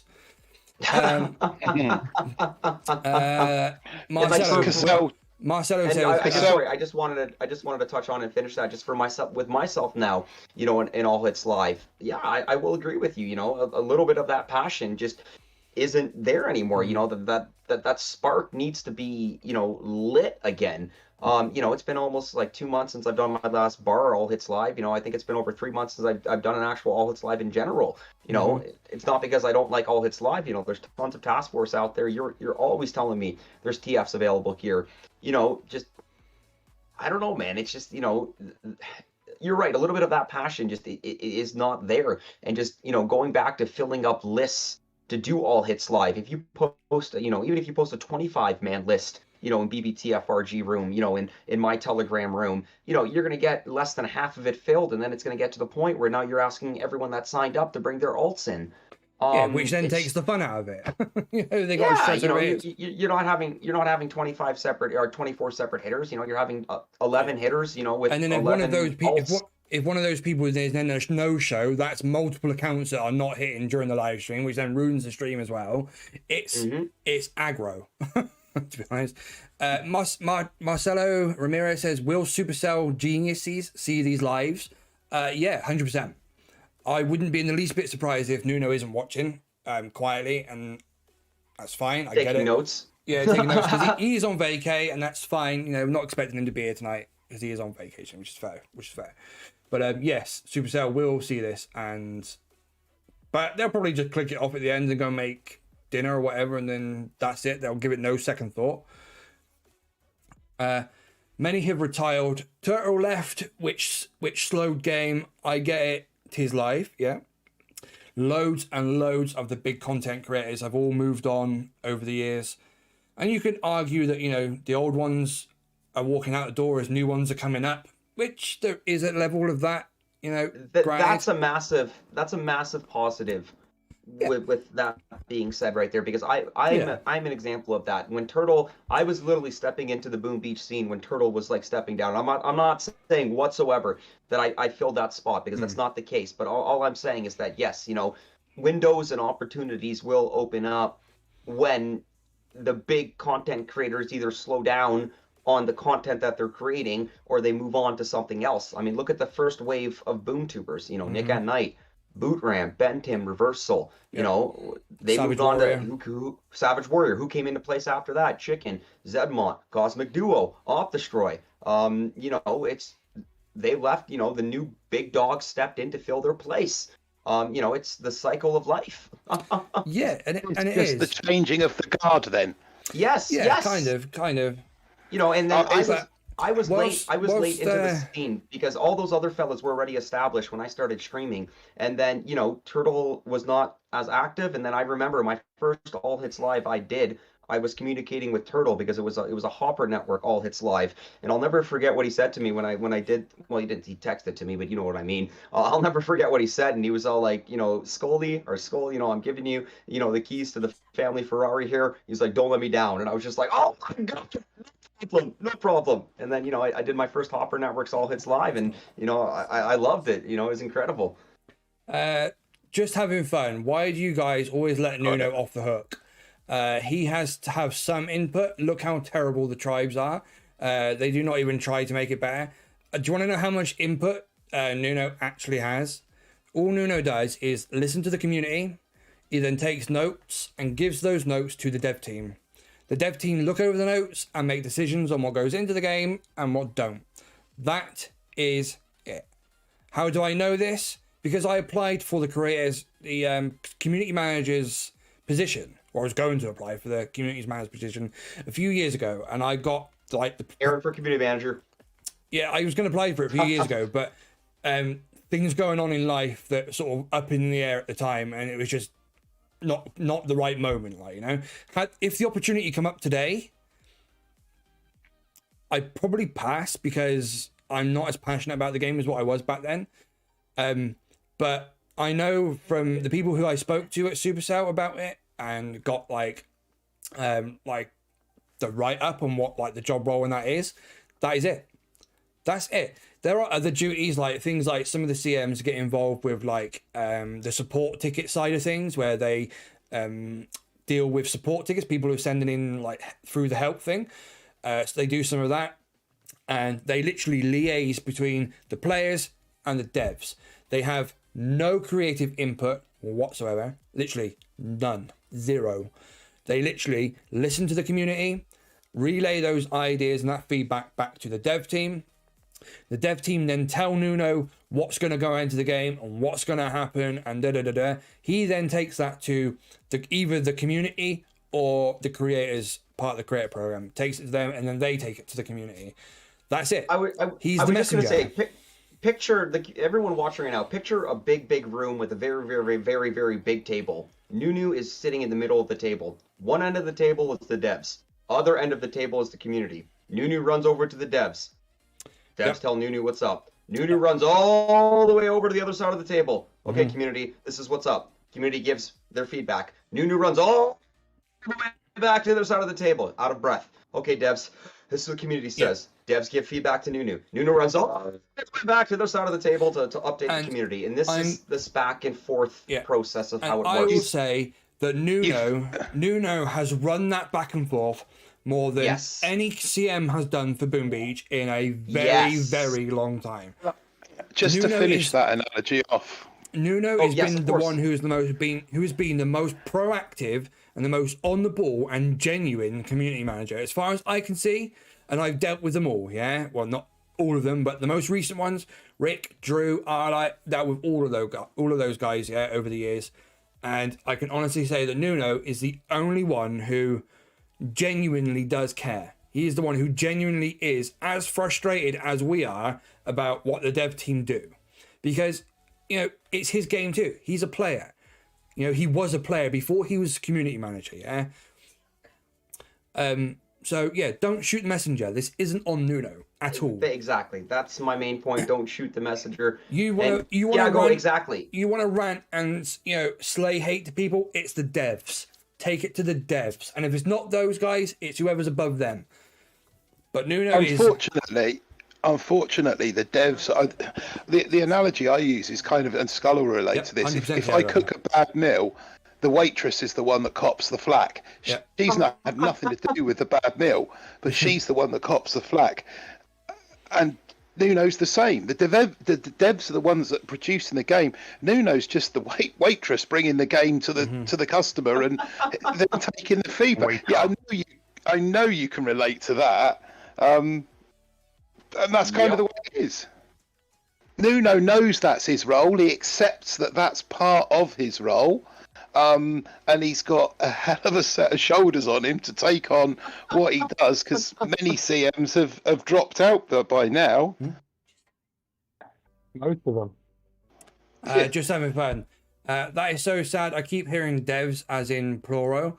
There is no way that SS has a team of devs. My developer and coders could be doing constant updates for not doing very much. I think there's two. It's a very little number. there's two. You will have more fingers. You will have more fingers on one of your hands than there are devs working on this team right now. There's Have you seen Aaron's hands?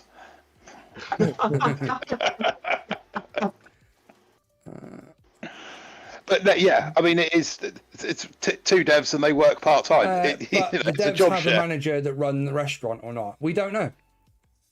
Got no idea. I've got no idea who's above the devs. I would imagine there's probably a department head who does something. I don't know. I got no idea. Yeah, lead developer has like creative control. It's the lead developer who makes like the final decisions on. Well, yeah, kind of, but it's the devs. It's not Nuno, guys. Really, it isn't. I know that Nuno's been equally as frustrated as we have in the past. When we express those frustrations to him, and he's like, "Listen, guys, I know, but I can't do anything when I'm just banging my head off a brick wall," which is kind of what we all do. It's pointless. Royston Schooling has just said in the chat, I know you guys have passion for the game, as do I. How would you like to see the game going forward? We've done multiple Boom Talks on this. If you actually sort of look through the channel, you'll see a couple of Boom Talks just to touch on that, there's so much they could do. There is really so much they could, but there's so many little things. I wouldn't say that giving us task force versus task force isn't going to fix the game. That's not going to do it. All right, it runs deeper than that. Task force versus task force, that kind of update would be completely superficial, and it might scratch the itch for a minute, but it won't be enough. We need like fundamental changes at the fundamental level of the way Supercell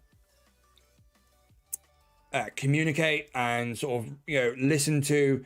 If I could have one thing change overnight, it would be have the dev team listen to us as creators in the appropriate places where we hang out with Supercell and stuff. Yeah.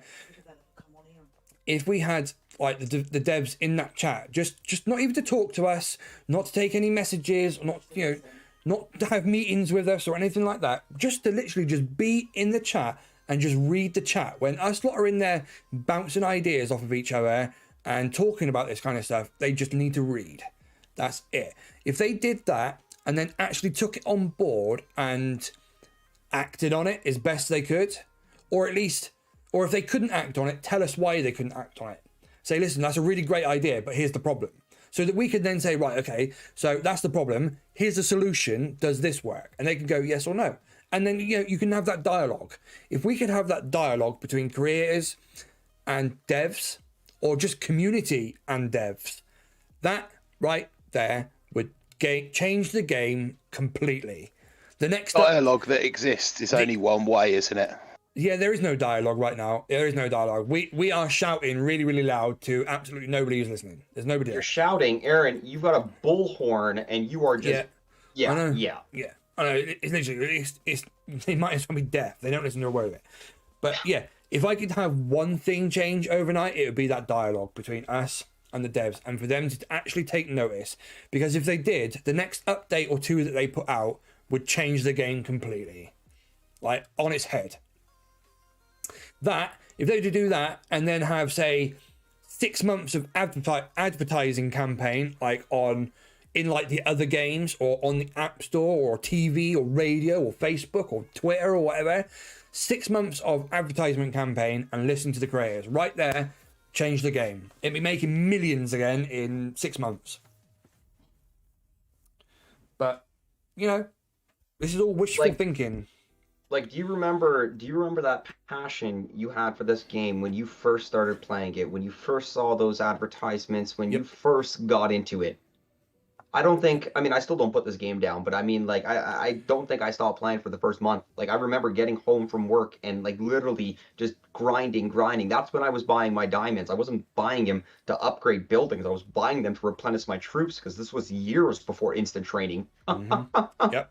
I can remember having multiple timers set on my phone at the time to remind me when statues would be built, when buildings would be built, so that I could go in and set a new building off. You know, it was sort of a really organised military operation to get that base growing as quickly as possible. Tiago just said, let me ask, why all of you that have the code from Supercell don't write a letter signed by all, directed to the CEO of Supercell? Don't think it make any difference. Do you want to know? I mean, it's a pretty ballsy idea. It's a ballsy idea, I like it. But I'll tell you why it won't work. Because the way Supercell does business with its dev teams is the dev teams are given creative control over the games, and they make the decisions. They take the game in whatever direction they feel fits and is best and whatever, and that's it. Supercell they have this policy where they don't dictate to their crews, their teams and whatnot, what they want. The devs are supposed to listen to the players in the community and act on it. That's how, listen, you can go to the Supercell website right now and read about how, what are they called? They're Supercellians, and there's a name for the little teams that they work in. I can't remember what it's called. Anyway, but those little teams are very much in control of their own destiny. They get creative control and all the rest of it over the games they work on. And they're told to get on with it. So going above them, all you're going to get is, we trust our teams to make the appropriate decisions. I could write you the response right now. And it'd be, this is how we operate, this is how we work. We have faith in our designers and developers to do what they feel is best. We stand by them. Thank you for your letter. That's what you get. Beautiful. The dev team would never even know you sent the letter. The CEO's response. Yeah, pretty much. Well, guys, I don't know. We're kind of going round and round in circles. I don't think there's... No, I think, I think a lot of the main points has been covered. I think, the frustration, not only, from the BoomTubers in the community, and, also, the positivity as well, from the community and the BoomTubers, even though there might be a little bit more, to be upset about than there is to be, excited about. So we should all quit the game? No. 100% not. We will never, ever. We will never, ever, I'm going to ever. be doing like Aaron and myself in, you know, BBTFRG Op Destroy, I can't fully speak for Op Destroy, you know, much love for Op Destroy, you know, sneak peeks for Mega Crab, you know, for Warships is still going to be done. You know, streaming Warships myself, like Warships is not going anywhere on my channel. I was going to say Skull Armies is on my channel, BBTFRG. Yeah, I mean, it's not going anywhere, guys. So like I'm still going to be streaming Listen, Warships on my channel. we will I'm still going to be never- streaming Mega Crab. We will never tell you to quit this game. I will never tell you to quit spending. I won't even tell you to protest and stop spending, because I know how detrimental that will be to the game overall. It's a pointless venture doing that sort of thing and saying that kind of stuff. So no, don't quit. If anything, play it more. Play it more. Play more accounts. Spend more money. I mean, do everything you can to enjoy it while it lasts. Because Spread the word. yeah, and spread the word. You know, get your friends involved. But remember, all good things come to an end, yeah? And with 100k downloads a month, I would guess that's not far off. But that's only my opinion, yeah? People have been saying the same thing as that for the last 6 years. So, who knows? I need to. Who knows? It might have read no... this.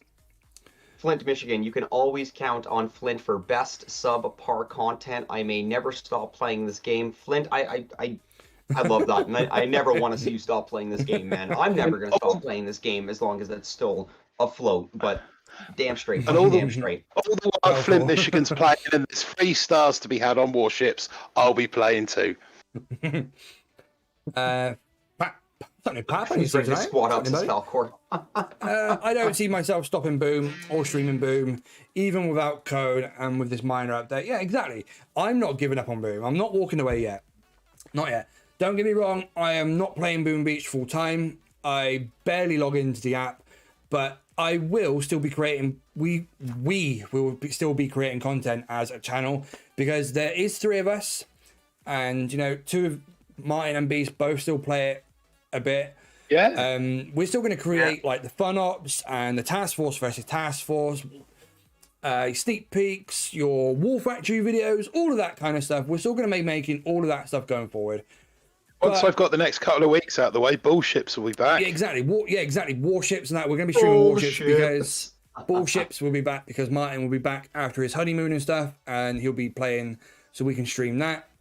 Aaron, I gotta I think we should all answer more. Is it Mortier D? I'm sorry if I butchered your name, bro. May I ask what keeps you guys into this game? I think that's a great question to answer before we do actually wrap things up. Mm-hmm. For me, it's the community. As toxic as it is, and as much hate as we get at times, it's still the community. It's still the friendships, and, you know, the friends and stuff that I've made through the game. Me, Beast, and Martin, we're not just creators together. We're actually friends, like, off the game. If the game died tomorrow, it'd make no difference. Me, Beast, and Martin would still be friends in like 5 years' time, 10 years' time, yeah? You know, the kids all get on. We see each other every year. Me and Martin go fishing nearly every week when we can. So it's more, you know, the friendships. We'd certainly spend more time fishing if the game did die. Yeah, bloody right. I wonder if we could stream that. But, you know, for me, that's what it is. It's the community, it's the channel, it's all of that kind of stuff. It's funny. 3 or 4 comments before Montredel's asked that, Blaze Beard has kind of answered it. Boom Beach is like a neighbourhood bar. I enjoy seeing all my friends while I'm there, and that's why I come back and keep coming back is for that. You know, that... just quickly, sorry. Apex, no quitting until ballerina time. You know, I said to you, you gave me a really good idea the other day. Check this out. Boom! There it is. Martin's got his ballerina sticker, guys, in the chat. Smash that join button if you want to get access to those. You did make one. I gotta spam that. Yeah, I did make one. Yeah, guys, if you want to get access to these stickers in the chat, smash that join button on our channel. It's only 99p or whatever it is, just to get access to the stickers and stuff. Happy days. But yeah, I think we'll leave it there, because we're kind of. I don't want to. I mean, the takeaways from me, the message that I want to get across is there's a lot of hate in the community right now because of Frontlines. Frontlines is making a very big splash in the very small pond of Boom Beach, yeah? That's a Yes, good way to put absolutely. it. That's a stupid good way to put it. So a lot of people are pissed because, you know, we as creators are creating content for Frontlines, which there's multiple reasons for that, and I'm not going to go into it tonight. It's not monetary. It's not because we're paid to. It's not because of any Creator Code deals or any bollocks like that. It's purely because the game is fun, it's fresh, it's entertaining, and you want to play it. When you start playing it, you want to play it, which is exactly how we used to feel about Boom Beach years ago. Do you know what I mean? That's what I like about it, is the fact that it reminds me of, you know, 5 years ago playing Boom Beach when you were hyped about unlocking that next troop and things like that, you know? Just very quickly. Do you remember when you were was- like, sorry. What was the game that cropped up a few months ago that everyone was playing in Sugar Ship? Everdale. Rush Wars. Oh, Everdale. Sorry, no, not No, Everdale. It was Everdale. I'm still playing that, but I mean, you know, No, not Everdale. It was a like a multiplayer game. Among Us. Among Us. That Among was Us, it. Yeah. When Among Us sprung up and everyone started playing, nobody jumped up and down like they are now, and that's because Among Us wasn't in the Boom Beach pond. Like Aaron said, Exactly, Among yeah. Us was something completely separate because Frontlines is so close to what we consider It to be feels very home, personal, doesn't it? our neighbourhood bar. Wonderful, no friends.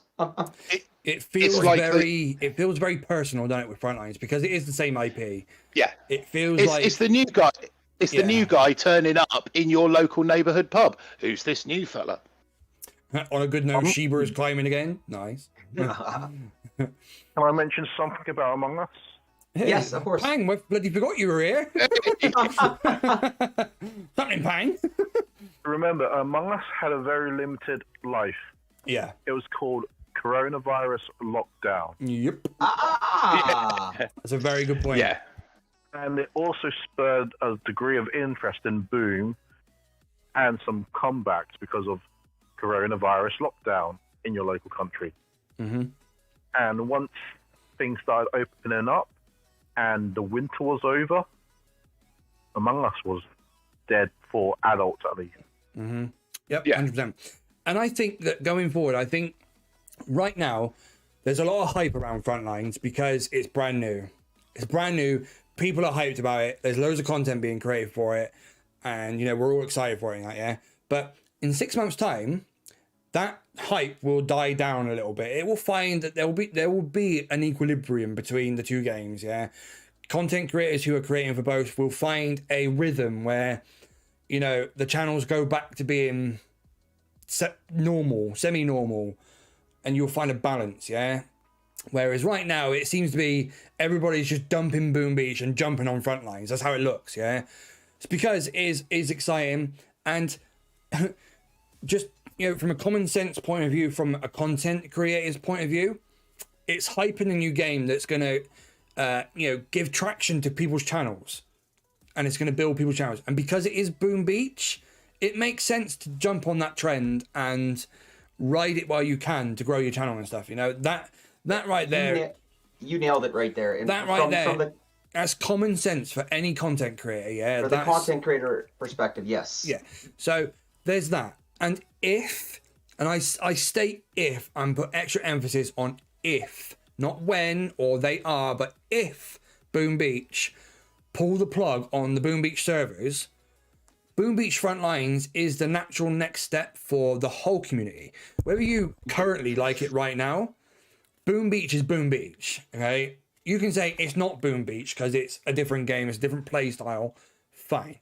But Boom Beach Universe is Boom Beach Universe, guys, yeah? And Frontlines, like I said, if Boom Beach turned the servers off tomorrow, our channels and that would live on through Frontlines. We've got to have that backup as content creators, yeah? That's...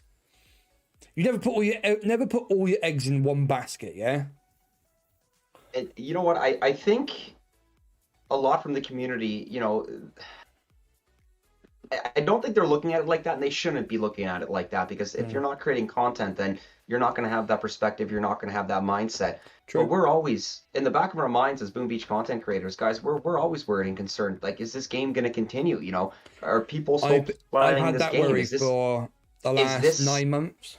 is this a popular game? What happens if this game just dies tomorrow? What the hell happens to my channel? What happens to my channel? What happens to my community on Facebook? We what happens to it all? We need that, just like Aaron said, that safety net. This is a natural transition and progression for boom tubers to continue the Boom Beach name, essentially.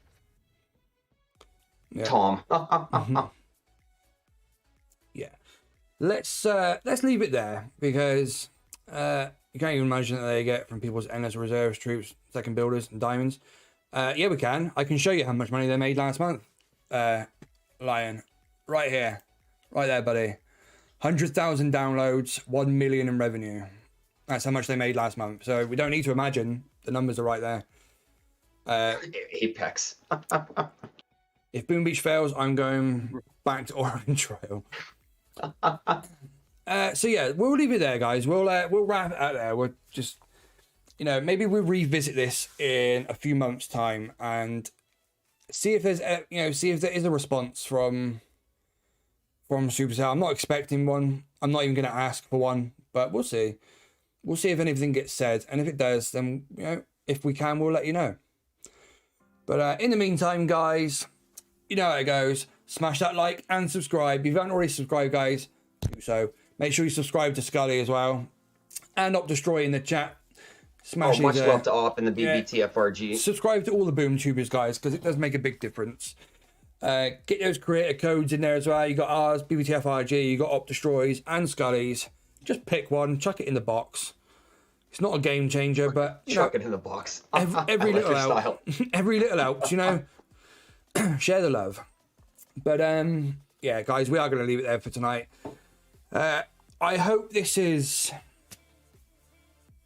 I don't know what this hopes to achieve, to be honest, because I know there's going to be backlash from it, and I know there's going to be some sort of people put it ease a little bit maybe, but I don't know. Take away what you will. Let's hope and pray Boom Beach doesn't get unplugged anytime soon. Let's hope Supercell turn it around, I guess. But anyway, guys, we will always be here. We will always be creating content for you guys. So, yeah, smash that like and subscribe. We will catch you next time. Thanks for watching. Peace. Peace. Peace.